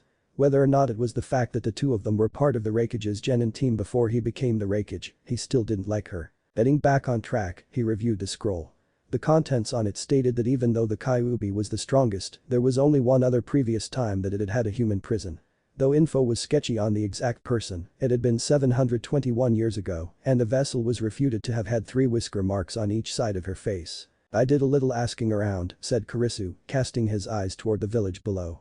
"Apparently, like the other Jinchuriki of the world, he is well hated. Therefore, he pushed his glasses up the bridge of his nose, he could be persuaded to join us. But most likely," said Hachi, "it would have to be done during the upcoming battle." Bufu nodded. "Next time, Odo should learn not to have scouts lurking around the village," said he, opening his Jounin vest. Stapled inside were at least 10 Odo hit I-8s, slightly bloodied, from the Odo nin he killed. After he let one of them live in exchange for information, he let the nin go, then threw a kunai with an exploding tag tied to it at the retreating shinobi, who promptly exploded after it embedded itself in his back. Flashback, Bufu was jumping through the tree outside the village. It had taken some persuasion, but he had managed to convince the guards to let him leave for a temporary time to Takigakure, 5, and back, which in itself would have taken about 3 days walking. Too bad the guards didn't know he wasn't going to Taki. When he saw a gray blur a long ways away, he thought, "Hello, what's this?" Pressing a button on his eye patch, the telescopic lens zoomed in, and he faintly saw the gray garbed attire of an Odo nin. He leapt from his spot and like a true shinobi, stealthily made his way toward the opening in the trees, where he saw the Odo nin disappear. Once there, he saw 11 Odo nin gathered together. Putting his left hand into the ram seal, he muttered Masegakure no Jutsu, 1A, and vanished. The Odo nin were in a discussion on how the invasion of Konoha was going to go down with Suna when one of the nin let out a gurgle and the others turned to see a crackling, bloody hand sticking out of the nin's chest. The nin fell to the ground and the silhouette of a humanoid figure appeared, surrounded with crackling lightning and a glowing yellow eye, looking like a demon emerging from the darkness. So said the lead Odo nin, an intruder on one accord. The remaining 10 Odo nin leapt at the semi-transparent figure. Bufu then did something that the nin never saw, nor would see again. Spinning in a familiar stance, he expelled chakra from his Tenketsu in the form of lightning. Rairashi Kaiten, 2A. The resulting dome of electricity shot out random bolts of lightning, which inevitably electrocuted all but one of the Odo nin. That one that was left was missing his left arm below the elbow, the result of a stray lightning bolt that hit him. It not only severed the lower arm completely off, it also cauterized the wound. Bufuyu turned visible again and stalked toward the lone Odo nin. Grabbing him by the scarf around his neck, he brought the nin up to his face and glared through his one normal eye. "Why are you here?" The Odo nin's response was to spit in Bufuyu's face, to which Bufuyu drew a kunai and jabbed it into the burned flesh of his left arm. The Odo nin screamed as Bufuyu twisted right, then left, then right again, then withdrew the kunai, causing blood to pour from the wound. "Why are you here?" he asked again, then added, and refused to answer again, "and the next kunai I put in there is going to have an exploding tag on it." To emphasize his point, he drew said kunai. The Odo nin lost himself there. After soiling his pants, he told Bufuyu of the alliance between Odo and Suna and of the use of Sabaku no Gara, the youngest son of Yonde Kazukiage. Bufuyu released the Odo nin, who promptly took off. Waiting 7 seconds, he threw the kunai with the exploding tag at the retreating nin, which embedded itself in his back and promptly exploding, blowing the Odo nin to bloody chunks. Bufuyu chuckled and moved onto the dead Odo nin around him, stripping them of their headbands and putting them in his vest. 1 trophy, 2 trophy, 3 trophy, 4 he hummed. Then flashback. That memory brought a smile to Bufuyu's face. He considered it a hobby of his to collect the headbands of the shinobi he killed in battle. However, he was brought out of his daydream by Kurisu's voice. Having the trophy fantasy again, Bufuyu snapped his head around and distantly knew he was going to suffer for it later. Ignoring that, how long until Kureji gets out of the hospital? Knowing him, droned Kurisu, closing his eyes, he probably already escaped the hospital and is doing something stupid. Shino had been sitting in the library, studying several scrolls on the human body. It was questionable why he'd be looking at medical scrolls with his Kakechu that proved superior over the human body. The answer was that he was delving into what the Kumo nin Kurisu said about his teammate. And since Shino was fighting Hachi, he thought it would be useful to delve into what the human body could do. Interesting, thought Shino, looking over the scroll. Ryunosuke Hachi was said to be able to harness his bioelectricity to an incredible extent, and yet, this scroll dictates that should be near impossible. The most one should be able to do is convert their chakra into electricity, and that takes precision. Shino got an impromptu visitor in the form of one of his bugs. His loyal informant told him of the visitor to the shinobi library, Ryunosuke Hachi. Shino furrowed his brow. That was odd. Foreign shinobi were forbidden from the shinobi library. Hachi was clearly looking for something. Standing up, he followed his bug, and it led him to a book on a table near the back of the library. It was an old book which said Myths and Legends of the World. The Kaiu no Biju. A collection by Mikotan Byron. The Nine-Tailed Beasts. Said Shino, confused. Why would Hachi want be reading this? Deciding against his better judgment, he took the book back to the table he was at and began to read. Naruto was having the time of his life. No, seriously, he was pissed. Not only did Kakashi, his sensei, the man who was supposed to be teaching him how to be a better shinobi, shove him off to someone else, currently said teacher was trying to teach him how to water walk. In the hot springs. At which Naruto was doing badly. He kept falling in the water, which was scalding. Ibisu had said that if he didn't want to turn into a lobster, then he'd better get it right. And so went the policy of trial and error. Naruto had nearly gotten it at one point, if not for the person he spied peeping into the female part of the springs. He was able to get out a cry of "Hiei" before he fell in the water again. Ibisu turned around to see a giggling white-haired man with a ponytail sitting in front of the fence. "I don't know who you are," said Ibisu, rushing the man. "But I will not allow such shameful acts in my presence." The white-haired man turned around and put his right hand into the ram seal. There was a puff of smoke and the man was suddenly sitting on an orange man-sized toad. Ibisu realized too late who this was as the toad's tongue wrapped around his waist, then slammed him into the ground, knocking him out cold. "Don't make such a ruckus," said the man. "What's going to happen if I get caught?" Naruto, who saw the whole thing, asked in his mind. The closet pervert got his ass kicked. "Who is that open pervert?" "Hey!" he shouted. "Who are you?" The old man, who looked like a kabuki dancer, had a horned hit eye that had the kanji, oil, and thin red lines going down his eyes like tears. He then went into a weird dance. "Glad you asked. I am Mount Maiboku's Gama Senin. Ora Iro Senin. You knocked out my sensei. He was supposed to supervise my training." The Gama Senin, who shall now be referred to as Jiraiya since it's his name, shrugged and said, "He interfered with my data gathering." At Naruto's questioning look, he continued. "I'm a writer. I write novels like this," said he, pulling a familiar orange book out of his shirt. Naruto recognized that book right away. Kakashi was always reading that book and Naruto had a volume stashed under his mattress. The old porn under the mattress gag never got old. He had first gotten it after seeing an angry wife throw it in the garbage, with her pleading husband clutching her leg like a little kid. Going over to the garbage, he took it home and started to read. It took the better half of the night to stop his nose from bleeding. Of course, he wasn't planning on letting Jiraiya know that, so he decided to punish the writer. And he did by yelling, "That's a perverted book. And your data gathering you were just peeking into the female baths." Whereupon the two males heard the womanly screams inside the springs. Jiraiya angrily rounded on the young teen and cried, "Bikaru, 6. They found out I was peeking. Perv. Idiot. I ain't a pervert. I get inspiration from peeking to write better novels." Naruto was tired of playing around with the old pervert. If he had done it and gotten caught, then it would have been written off as a prank. If Jiraiya had gotten caught, he would have probably been beaten to within an inch of his life. Enough excuses. What are you gonna do about my training? Training? You mean the water walking? You know of it? Then you supervise me. Declared Naruto, pointing a finger at Jiraiya. Jiraiya walked past and said, "I could care less about your training." After Naruto tried once more, Jiraiya told him that he didn't like people that didn't know how to ask for a favor and that he liked girls. When Naruto tried to get him with flattery of Icha Paradise, Jiraiya told him to quit lying because people under 18 weren't allowed to buy or view the book. With that, Jiraiya took off. Shino gaped at the information he just absorbed.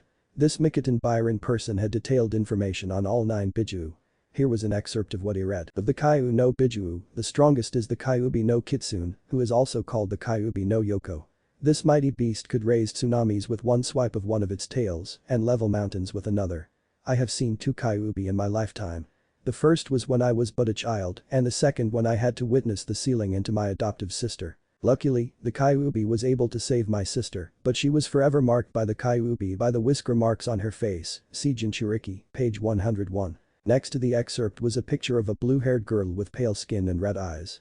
She was a pretty girl, with an exotic aura and 3 whisker marks on each side. Shino stiffened.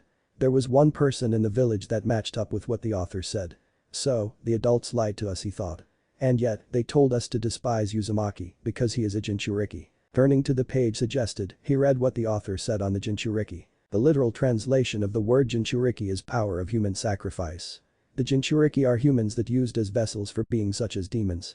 It is possible to seal a Biju into a human, but if it is to be done, it must be done at birth. The reason for doing so is because as a newborn, a human does not have their chakra coils completely formed and they will be able to harbor the creature without major harm for the rest of their life. Shino stopped reading. In a way, it made sense. Naruto had 2 chakra coils in him and as a result, it played havoc with his chakra control. It also explained his stamina. He kept reading. Jinchuriki were first used as weapons of war. A nation would capture a Biju, then seal it into a newborn. That newborn would grow up into a weapon that the nation could use against its neighbors and enemies. It disgusts me how the village that I originated in tried to use my sister as a weapon. Jinchuriki, while sharing characteristics with the Biju within them, are not the Biju themselves. Because of this attitude taken by most of the world, Jinchuriki are ostracized by society and mistreated. Shino muttered, "How right he is." He felt disgusted with the village right now. The way they abused Naruto whenever he tried to get the village to recognize him as a human, not a weapon, was something unbecoming of the most peaceful village of the shinobi nations. After reading the next excerpt, he wouldn't have been surprised to see the end result. Typically, Jinchuriki treated like this grow up to be lonely people who despise humanity. I was lucky because even though my sister hated everyone else in the village, I still loved her and she me. She became a Jinchuriki to save the village and yet those ungrateful bastards looked down upon her and some even went so far as to rape her. I was able to stop them from doing the deed, but from that point on, she despised the village with a vengeance. I wasn't surprised when the next time it happened, she tried to kill the entire village. That got Shino to think. The Kyuubi attacked Konoha 13 years ago and was said to have been defeated by Yondaime Hokage at the cost of his life. But according to the book, the Kyuubi was too powerful to be killed by a human and it had to be sealed in a vessel. So what the teachers at the Shinobi Academy drilled into their heads about the Kyuubi attack was false. But why? He asked. Why lie? Naruto had finally tracked Jiraiya down to a small restaurant where he heard Jiraiya get bitch slapped by a female civilian who screamed, "Hentai." Granted, Naruto could have laughed at Jiraiya for his misfortune, but he needed training. Failing once again to dissuade the Gamasenin, he resorted to the only thing he could think of. Wark no Jutsu. In a puff of smoke, Naruto was replaced with a curvaceous blonde who turned any gay man straight. "Do you like me now?" she asked demurely. "Hell yeah," shouted Jiraiya, a stream of blood trickling down his face while holding 2 signs that said perfect 10. Sweat dropping, the blonde thought to herself, are all men perverts? Within her own thoughts, the old lecher was jumping all around, saying stuff like you're my kind of girl.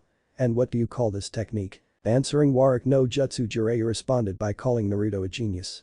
This led the girl to believe that Jiraiya would supervise her training. When he said he would, but on one condition, she tried to look as demure as possible. When Jiraiya that Naruto had to remain like that around him, the indignant blonde went back to normal and shouted, "I knew it. You are just a perverted old hermit." Jiraiya drew back and said, "I am not a pervert." At his new charge's blank look, he grinned and yelled, "I'm a mega perv." After this, Jiraiya took Naruto to a river. Here he made the blonde retry the water walking exercise. Naruto tried a couple of times, but failed. Disgruntled, he threw off his clothes and was about to try again when Jiraiya told him to mold chakra again. Doing so, Jiraiya instantly recognized the seal on Naruto's stomach, then noticed the Gajo Fuin 3A over it. No wonder he can't mold chakra well. The Gajo Fuin is interfering with the other seals and keeping the kid's chakra in conflict with the fox's. It was probably Orochimaru who put the seal on him. Putting chakra into his right hand, he told Naruto to hold his hands up. When the blonde did so, he thrust forward yelling Gajo Kain 4A. He was surprised when Naruto dodged it, then pointed an offending finger at him. "I knew it. I knew it. You were trying to kill me. Hold still, brat, I'm just going to hit some pressure points." "Pressure points my ass.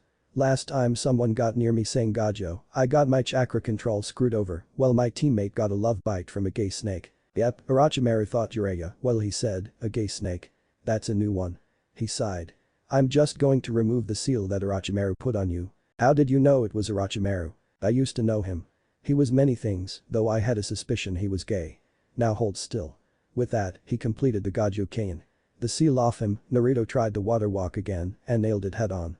While the blonde was jumping around in victory, Jiraiya thought it best to try to teach him how to control the Kyuubi's chakra. As the sun began to set, Jiraiya was told by Naruto about his interaction with the fox and that he could already harness the Kyuubi's chakra to a fair extent. Jiraiya was speechless, then he nodded his head. "He's already grown so much. You'd be proud, Arashi." With that, he ended the training for the day. "Ora, Iro Senin. If you see that teacher of mine, tell him he owes me a Doton Jutsu." The full moon was up in Konoha. Jiraiya overlooked the apartment his current student was sleeping in and was approached by Abisu. "Sorry about stealing your student," said Jiraiya. "Not at all," said Abisu. "But Hokage-sama was looking for you. He could not determine where you were at though. He'll be pleased once he finds out you're in the village." Jiraiya cast an eye at him and asked, "Did you tell Sandaime I was here?" "No," said Abisu. "But I told him about a goggled Kumo nin who was peeping on the females in the hot springs." Jiraiya chuckled. Now he could get away with that.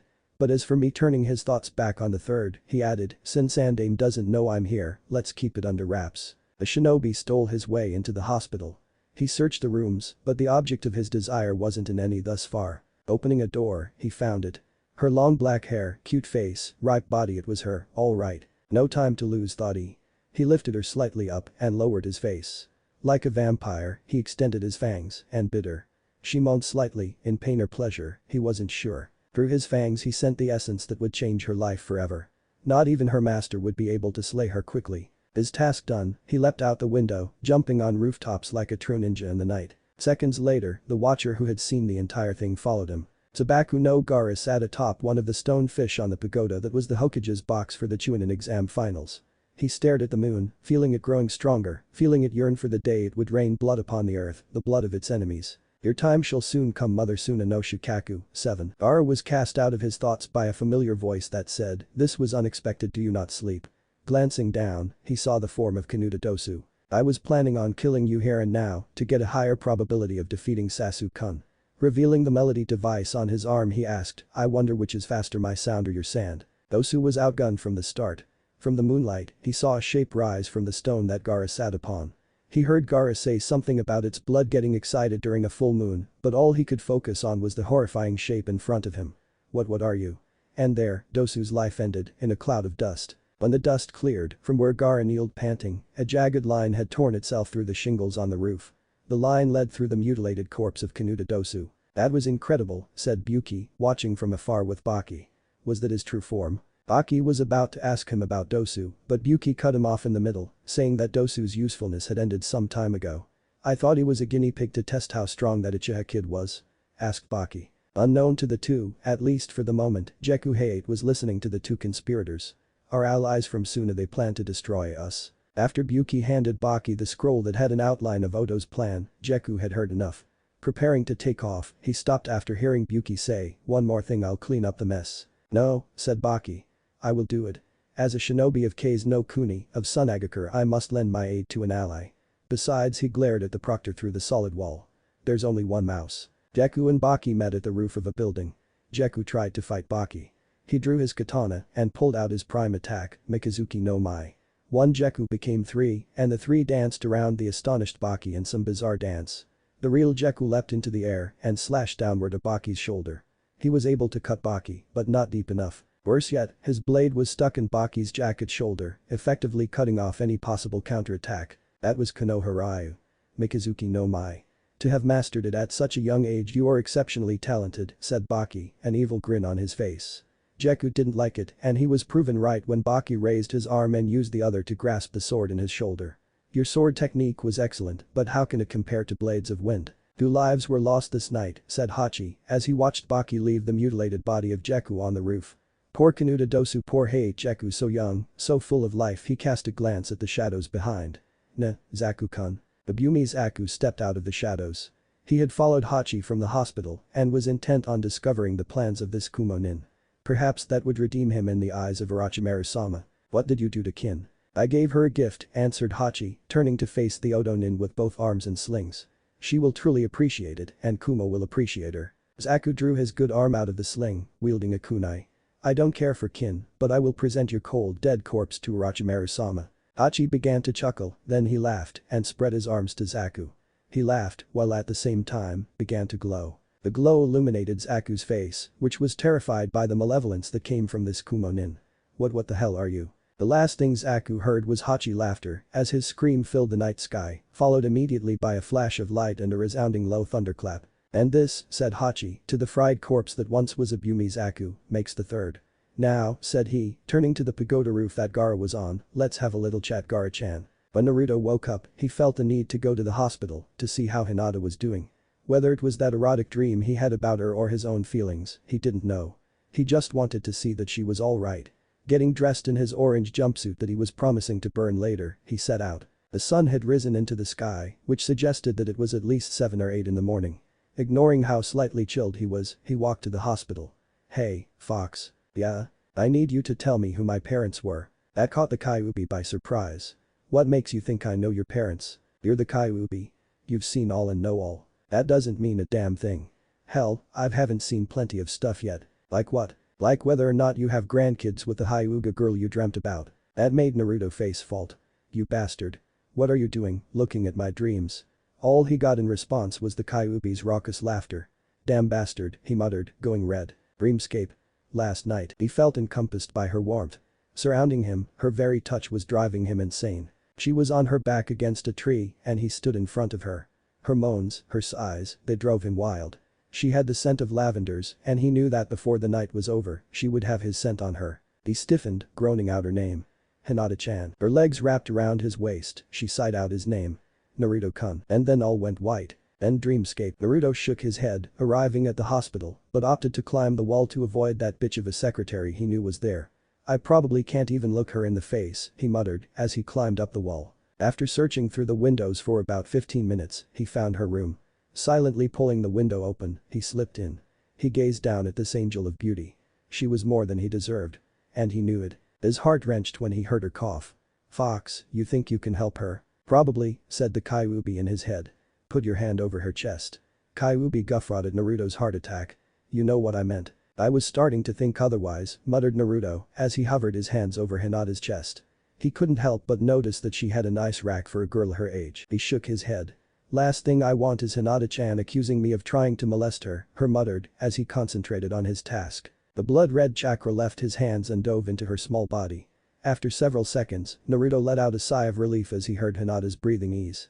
Withdrawing the chakra, he muttered a small prayer to God for Hinata, then walked towards the window. Naruto-kun. Naruto turned around slowly to see Hinata sitting up in the hospital bed.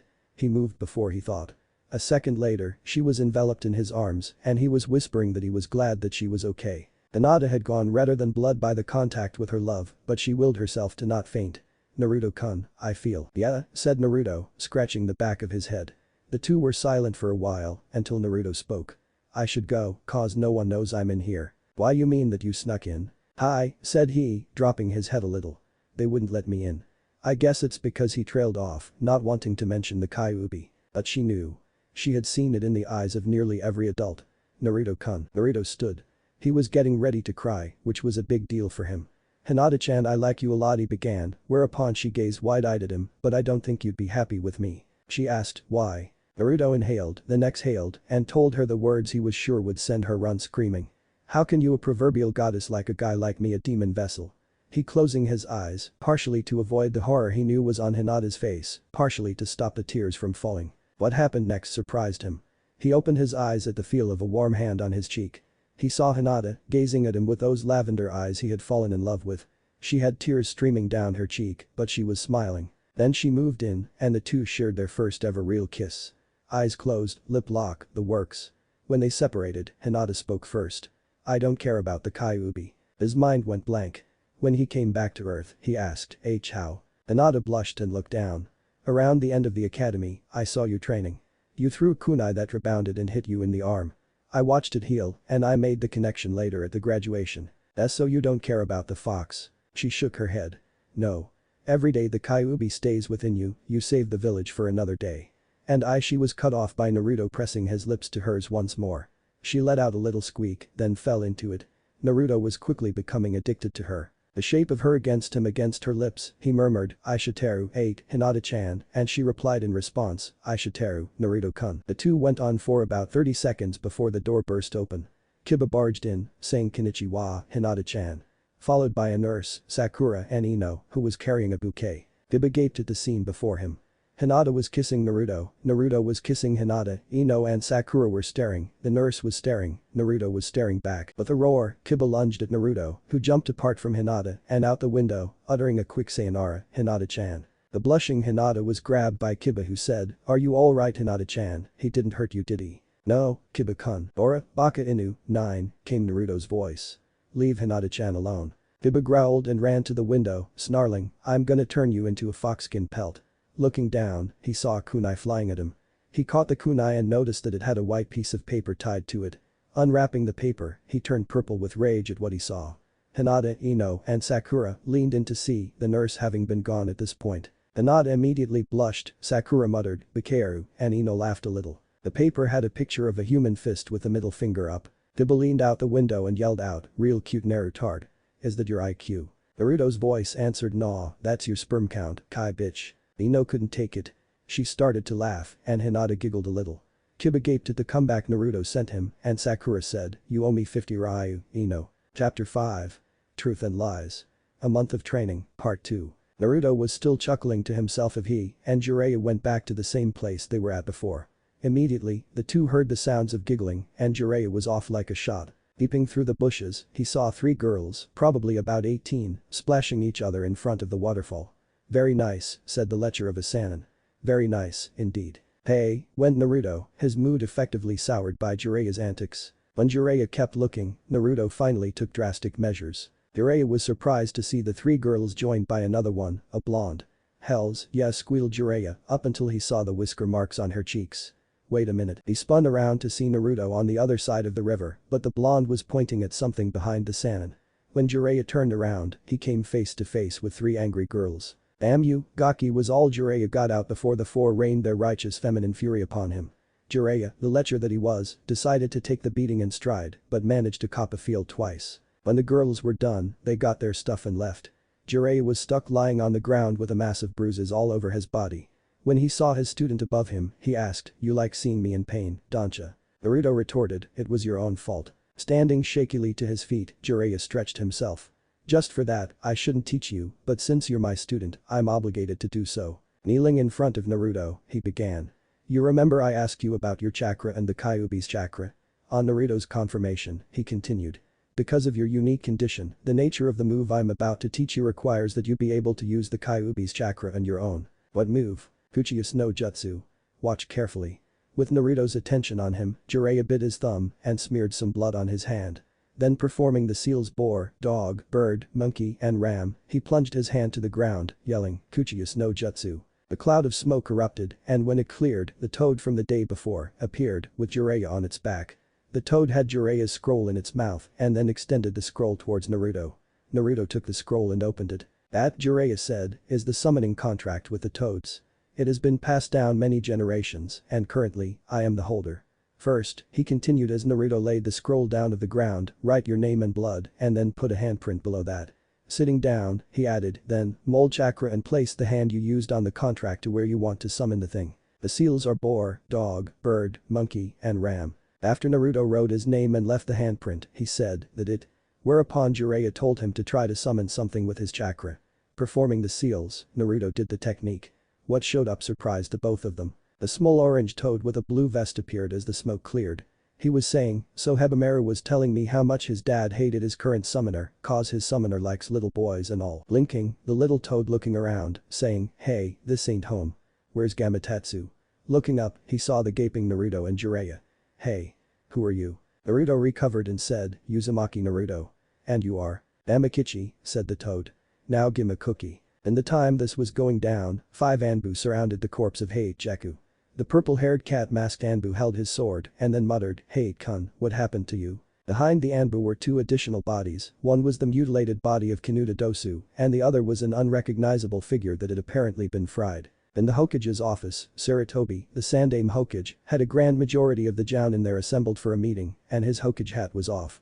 Beside him were his 2 former teammates, now members of the Shinobi Council, Midokado Himura and Udateen Kaharu. I'm sure you've already heard this, said Sandaime, the body of Zaku was found near Kikyu Castle. There were cries of what? And ate. Followed by Anko's did Orochimaru kill him? It's too early to conclude that, said Kakashi, glancing at Anko. Hayate was most likely trailing the Odo spy Buki. But it is true that Orochimaru is trying to pull off something. Then we must cancel the Chunin exams and go after Orochimaru, said a brown-haired Jounin with a scar covering the left side of his face. This was Namiashi Raido, one of the aides to the Hokage. No, said Sandaime. Orochimaru threatened us not to cancel the exam after he revealed himself to Anko. And the Chunin exam is where the ninja of all our allies participate. What do you mean? Asked Himura. Orochimaru has enough power to conquer a small country. After he left the village, I'm sure that all the other villages had their eyes on him. He harbors a grudge against Konoha. Any of our enemies would want him. Then can it be, asked Raido, that our allies have conspired with Orochimaru to destroy Konoha? As Kakashi elaborated that the alliances between the villages were not more than verbal agreements, Sandaime lowered his head slightly. We have received, he began, an anonymous report that Suna and Odo will attack Konoha during the final part of the Chunin exam. As the gasps of horror that erupted from nearly every Jounin in the room, he continued. We do not know yet if this can be confirmed, but we cannot afford to make mistakes. However, should it come to pass here, he gave a little grin, we will assemble all of Konoha's power and fight. With that, the meeting had ended and the Jounin began filing out of the room. One more thing. At Sandaime's voice, the Jounin did a slight left face. Alongside Hate's body were 2 others. Both of them were the 2 genin from Itagakure. At the furrowing of brows, he continued. The first was mutilated as badly as Hate had been, while the second was only recognizable by a remnant of his clothing. He then said, I don't see why their death should be relevant, but I know this. There is another player in this game of the hunt. Sakura was depressed. First, she and Ino had gone to the hospital to try and see Sasuke, only find out that he was missing from his room. Sakura immediately remembered Orochimaru's words and asked herself, why did you leave Sasuke-kun? When she and Ino went to see Lee, the bushy-browed genin was missing from his room too, but they saw him outside, doing one-arm push-ups. The nurse ran outside to try and dissuade him, and Ino and Sakura followed. 190 If I can't do 200 one-arm push-ups, then I'll do 100 leg squats. 191, said the injured genin to himself. When the nurse came to try and make him go back to his bed, he yelled, please do not touch me. Please do not interrupt my training. That sparked a memory in Sakura. She had gone to Ino's flower shop to get flowers for Sasuke, then got one for Lee. Ino looked crestfallen at the mention of Lee and told Sakura that Lee had been seriously injured against Gaara and was more than likely unable to be a shinobi again. Which is why it broke her heart to see Lee slowly push himself to the brink of destruction. He had reached 199 right before he collapsed. The nurse, Sakura and Ino rushed him, with the nurse reaching him first. Please keep an eye on him, said she standing up. I'm going to get a stretcher. When she was gone, Ino and Sakura knelt beside the unconscious Lee, who had been rolled over onto his back. The sorry state of Lee touched Sakura's heart and she felt horrible. Lee was killing himself, also she'd acknowledge him, like she acknowledged Sasuke. Hey, Ino, why do boys push themselves so hard? She asked. After a moment's hesitation, Ino's response was, don't ask me, I'm a girl. During this time, Naruto had been playing with Gamakichi, while Jiraiya had been at it again with hiding in the bush.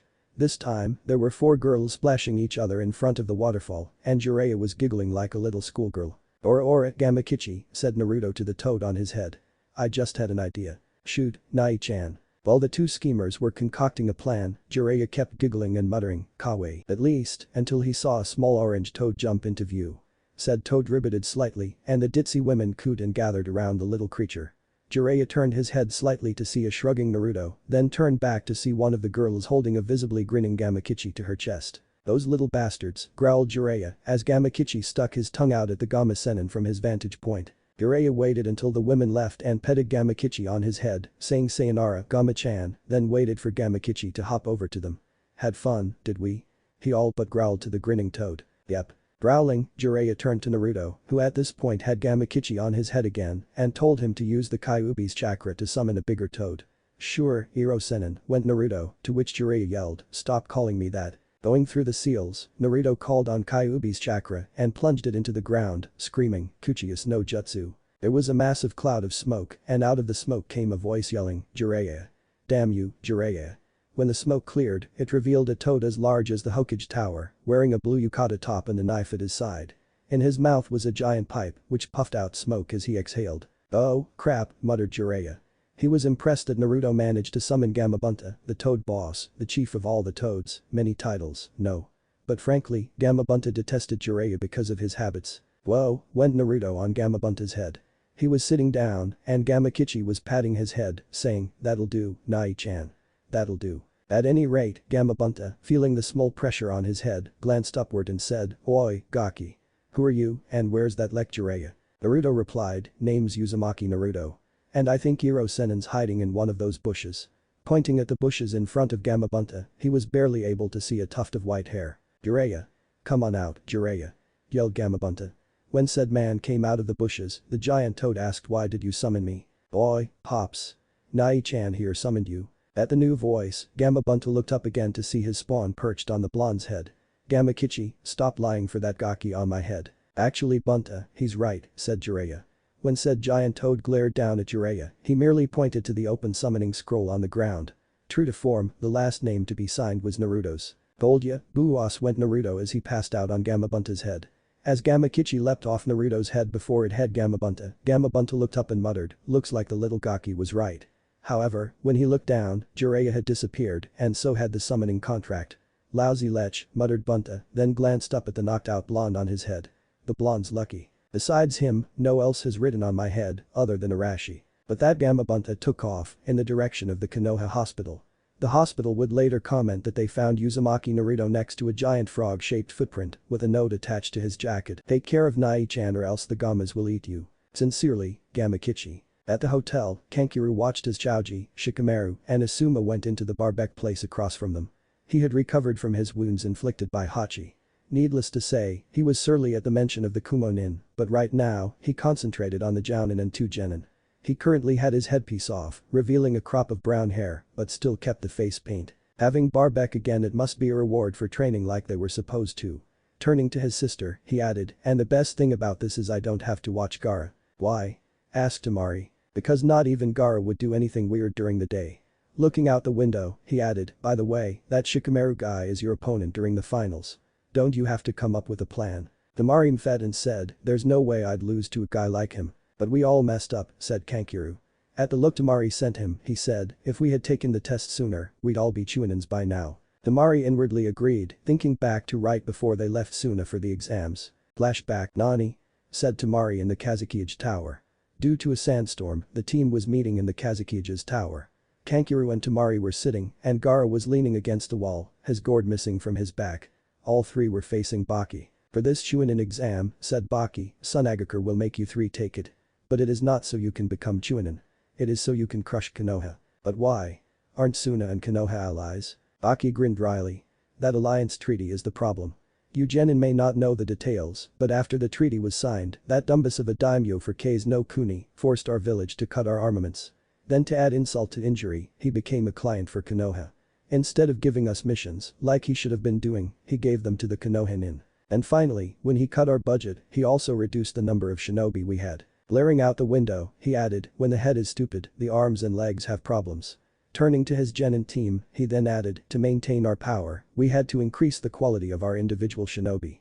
That's why shinobi like you were created, he then said on an undertone. Gaara. Addressing them all, he said, the security of Kei's no Kuni is at an all-time low right now. But that dumbass daimyo and his attendants didn't see that. He growled as he slammed his fist into the wall to emphasize his point, causing the picture of Shodai Kazekage to tilt. Kazekage-sama saw the danger in our power decrease, so he determined that we had to cooperate with Itagikur and annihilate Konoha. This will bring dignity back to Suna and will make that dumbass of a daimyo understand the crisis in Suna and Kei's no Kuni. Slamming his hand into the wall again, the portrait of Shodai Kazekage fell, but Baki paid it no heed since he knew he was going to pick it up later. If we waste any more time, then Suna will weaken and be no match for Konoha. Now is the time.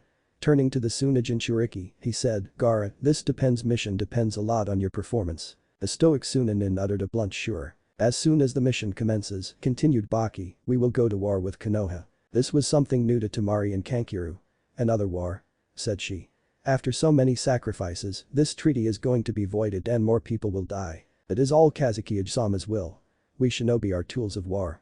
The alliance treaty threatened our existence, this is a high-rank mission.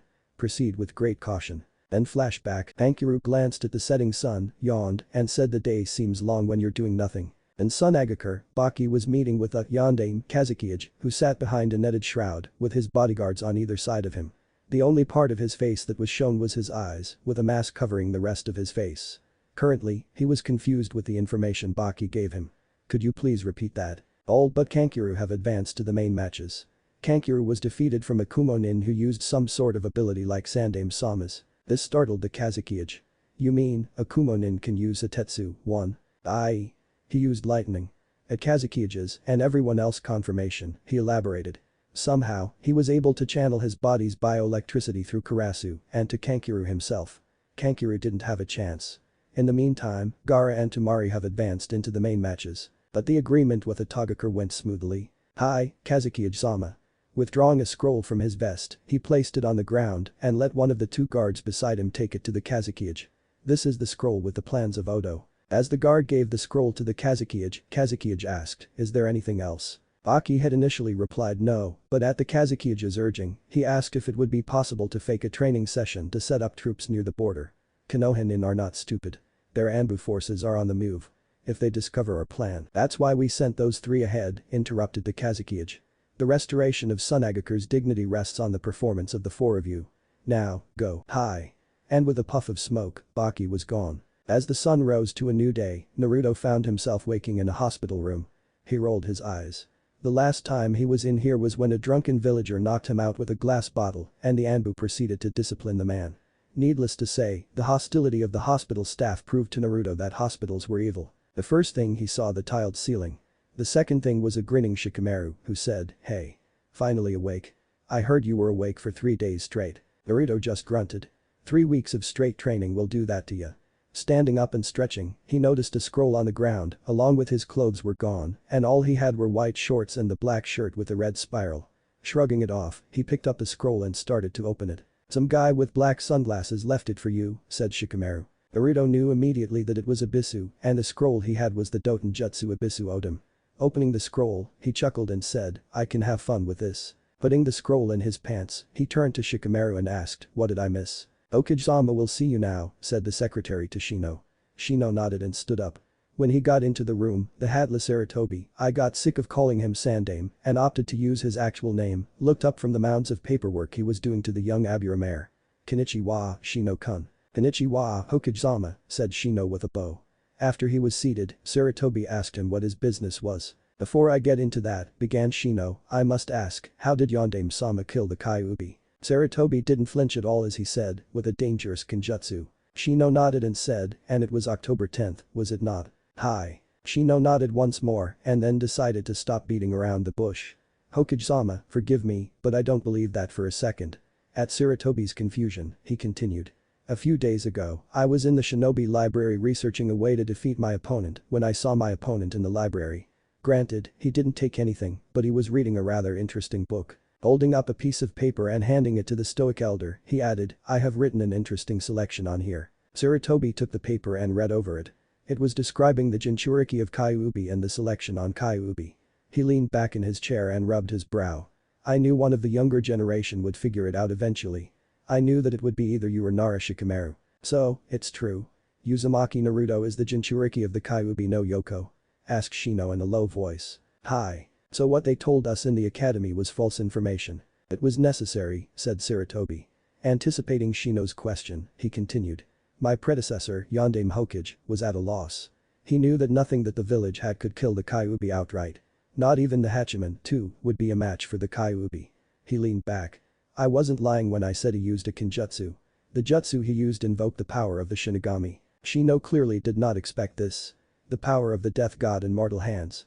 So Yondaime-sama did die then. Hi. But not before sealing the Kyuubi into the stomach of a newborn baby. With that, he saved the village, but at the cost of his life. And Naruto continues to save the village by containing the Kyuubi.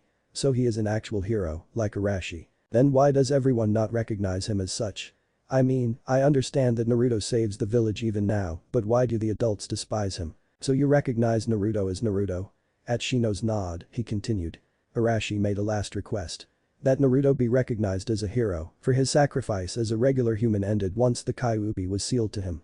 But grief causes us to ignore what was said.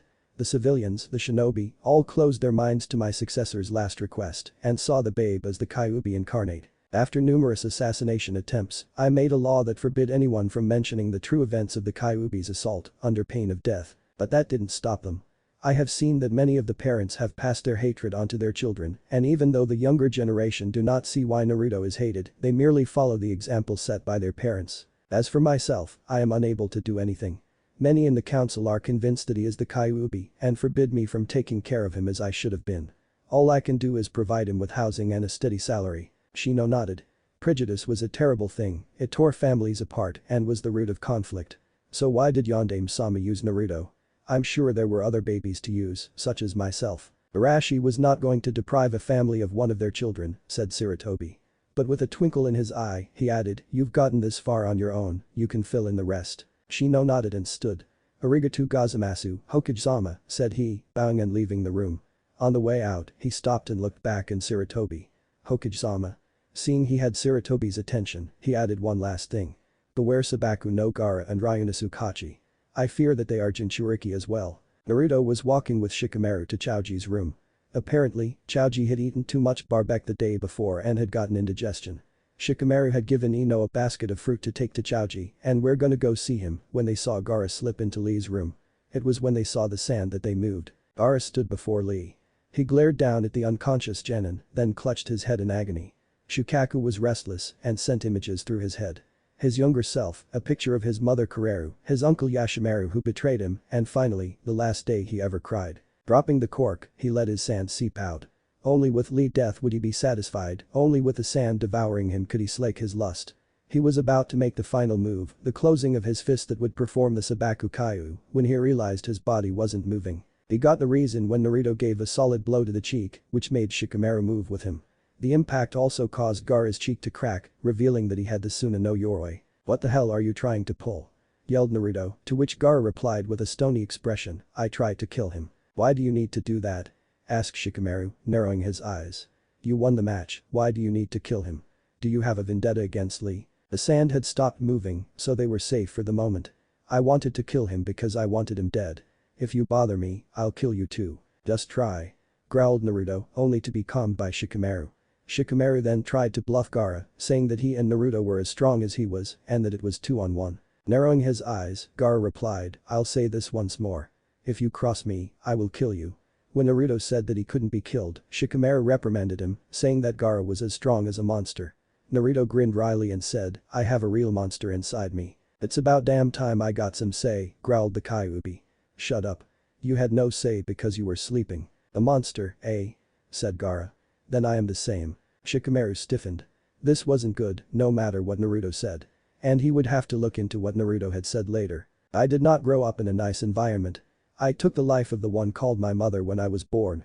To become the ultimate shinobi, my father used a few ninjutsu to seal an incarnate of the sand into me. Fucking damn it, growled the Kyuubi in Naruto's head. I knew there was something about him familiar. Gaki's got Shukaku sealed in him. Who's Shukaku? I'll tell you later. Naruto went back to Gaara, who had said that the incarnate of sand, Suna no Shikaku, was originally sealed in a tea kettle. It was said to be the living soul of an elder Suna priest. Shikamaru was flabbergasted. Not only did Suna have a mentally unstable shinobi, said shinobi had a demon sealed in him at birth. That's not what a parent should do. What a twisted way to show love. Love?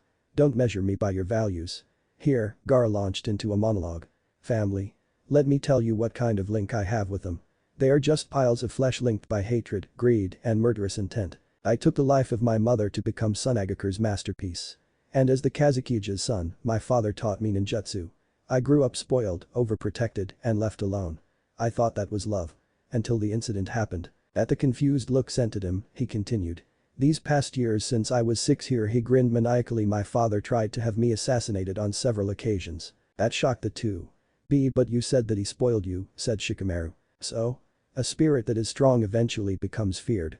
Since I was born from the usage of the technique, my mind has been unstable. Those idiots in my village finally realized that my emotions were unpredictable. To the Kazukige, I was the village's trump card, but I was a threat at the same time. After I turned 6, I was classified as a threat to the village. A dangerous tool, but one to be handled with care all the same. I am only a relic of the past that they seek to be rid of. Just like me, thought Naruto as he continued. Why do I exist? I've asked myself that question several times, with no answer. But I need the answer while I am still alive. Or else I'd consider myself dead. And this is what I concluded. I exist to kill everyone besides myself. After fearing assassination, I found relief within it. By killing my assassins, I was able to live. Where I fight, I might for myself. Where I live for myself. As long as there are people for me to kill, my existence will remain. And as long as I feel that people make me feel that all is right with the world. Uzo, thought Naruto. I'm still a little weak from all that training, and Shikamaru wouldn't stand a chance against him. He was cut from his thoughts by the sand that moved. It towered above Naruto and Shikamaru, startling the two of them. Said Gaara, grinning maniacally. Help me feel alive. Gaara would have had the two genin if not for Guy, who stepped into the room and told Gaara to cut it out. The main matches are tomorrow. Don't get hasty, or you'll end up a patient here as well. The sight of Guy caused another pang of pain in Gaara's head. While he clutched his head, he withdrew the sand in the room back into his gourd. Clutching his head, he stalked out of the room, but at the door, glared at the three of them and said, I'm going to kill you guys. Just wait. Shortly thereafter, Naruto left the hospital. It was 3 days later, after a bout of training, that he decided to go to Ichiraku Ramen to eat. On the way, he conversed with his inner Kitsune on the question he nearly forgot. Hey Kitsune. Who's Shukaku? Another Biju. Furrowing his brow, Naruto asked, there are more of you? Not more Kyuubi per se, but 8 more Biju. Originally, there were 9 of us. I was strongest one, and Shukaku was the weakest. What is he? A Chibi no Tanuki. Suna no Shukaku is his official title. He's a wind element and a bit of a drunk. Last time I saw him, he managed to get himself hit with a berserker seal and now can't keep his mind on anything except the sight and taste of blood. And from the way it looks, that Gaara kid's been joined to Shukaku. Naruto was about to ask more when he heard a familiar voice call out Naruto-kun. Turning to the sound of the voice, he was granted with the sight of his unofficial lover. Hinata-chan. Said he as he embraced the Hyuga heiress. She basically wore the same thing she always did. Although she was comfortable in the fact that the two of them were together, she still went red around him. Within a short amount of time, the two lovebirds were at the designated eatery. Naruto had ordered miso ramen, while Hinata ordered shrimp ramen. So what have you been up to, Hinata-chan? My father was disappointed that I lost to Neji Nai-san. He wants me to be the heiress that he knows that I'm supposed to be. A true W warrior of the Hyuga clan. Naruto shook his head. He's too uptight. If you ask me, you'd be better off being a healer. You've got the know-how for it, the healing salve was proof of that. And with your eyes, I bet you could be one of the best medic nin around. Hinata blushed. But he wants me to be a fighter. I cannot even defeat my sister Hanabi. Naruto squinted and said, just cause you're not an outright fighter doesn't mean you're not strong. I mean, you could kill someone with medic nin techniques. Oh. He stood up. Check this out. Biting his thumb, he went through a familiar set of seals, then slammed his hand into the ground and said, Kuchius no Jutsu. After the cloud of smoke that came up cleared, Gamakichi appeared before the two. Yo, said he, giving off a V for peace. This is Gamakichi, said Naruto. He's the son of the Toad boss. Picking up said Toad, he then said, say hi Gamakichi. I already did, said Gamakichi. And is she your this? Asked the Toad, holding up his pinky. Hinata blushed, but Naruto said, yep. Hinata-chan's my girl. This turned her red even more. I meant Naruto-kun's girl. Ready to faint, she was caught by an aware Naruto, who sat her down. Why you can summon. Hi. I had a run-in with an open pervert who called himself Jiraiya. This gave Hinata a heart attack. Jai Jiraiya-sama. The Gama-senin. Yeah, said Gamakichi, but me and Nai-chan call him Iro-senin. Hinata giggled, but soon, the three were joined by a surly Rhinosu Kachi. Lousy red-haired Sanuvabich gim 2 bowls of beef ramen, sir. Occasionally, Hachi would brush sand off himself, raising Naruto's eyebrows. Did he have a run-in with Gaara? After receiving his ramen, Hachi looked over and grunted, how do you do? Didn't see you there. He raised a tattooed eyebrow at the toad perched on Naruto's head. Why is there a frog on your head? I'm here cause Nai-chan owes me a cookie, said Gamakichi. After grumbling, Naruto gave him the cookie and Gamakichi took it, then said, sayonara, Nai-chan, Ni-chan. And disappeared in a puff of smoke. Hachi snorted. Good to know not all Konohinin are arrogant. What do you mean? Asked Naruto, sitting next to Hinata and vaguely feeling her wrap her arm around him. If my studies, I have discovered that arrogance is the downfall of all people. That is why I dislike those called genius. I have a philosophy. The strong live and the weak die. I define the strong as those willing to give it their all for a cause, and the weak as the egotistical arrogant bastards who think that they're so important that all others are below them. Naruto chuckled. Sounds like Sasuke team and Hinata-chan's cousin. But why are you interested in me? Hachi, having finished his 2 bowls, leaned back. I see you as one of the strong. I believe that there is a great power within everyone. But if you don't harness the power within you, then you'll never find your true destiny. Naruto stood up, as did Hinata. I don't believe in destiny. I just think that once the opportunity arises, take it before it's gone. Because of Neji team, growled Naruto, clenching his fist, I almost lost one of my precious people. Hinata, touched by his proclamation, hugged her unofficial lover. And Naruto-kun. Hachi chuckled. Well, as far as I know, we all have a great destiny in store for us all. When it chooses to reveal itself is entirely by chance, but we'll know. Standing, he left the bill on the counter and turned to Naruto. I hope to battle you, Uzumaki. To determine my destiny. Then Yuzuka Kiba had been walking with Akamaru from his house to the Hyuga compound, looking to spend a little quality time with Hinata. However, when he got there, the guards had told him that Hinata had left a few hours ago and they didn't know where she had gone. Arigato gozaimasu, said Kiba as he left the compound.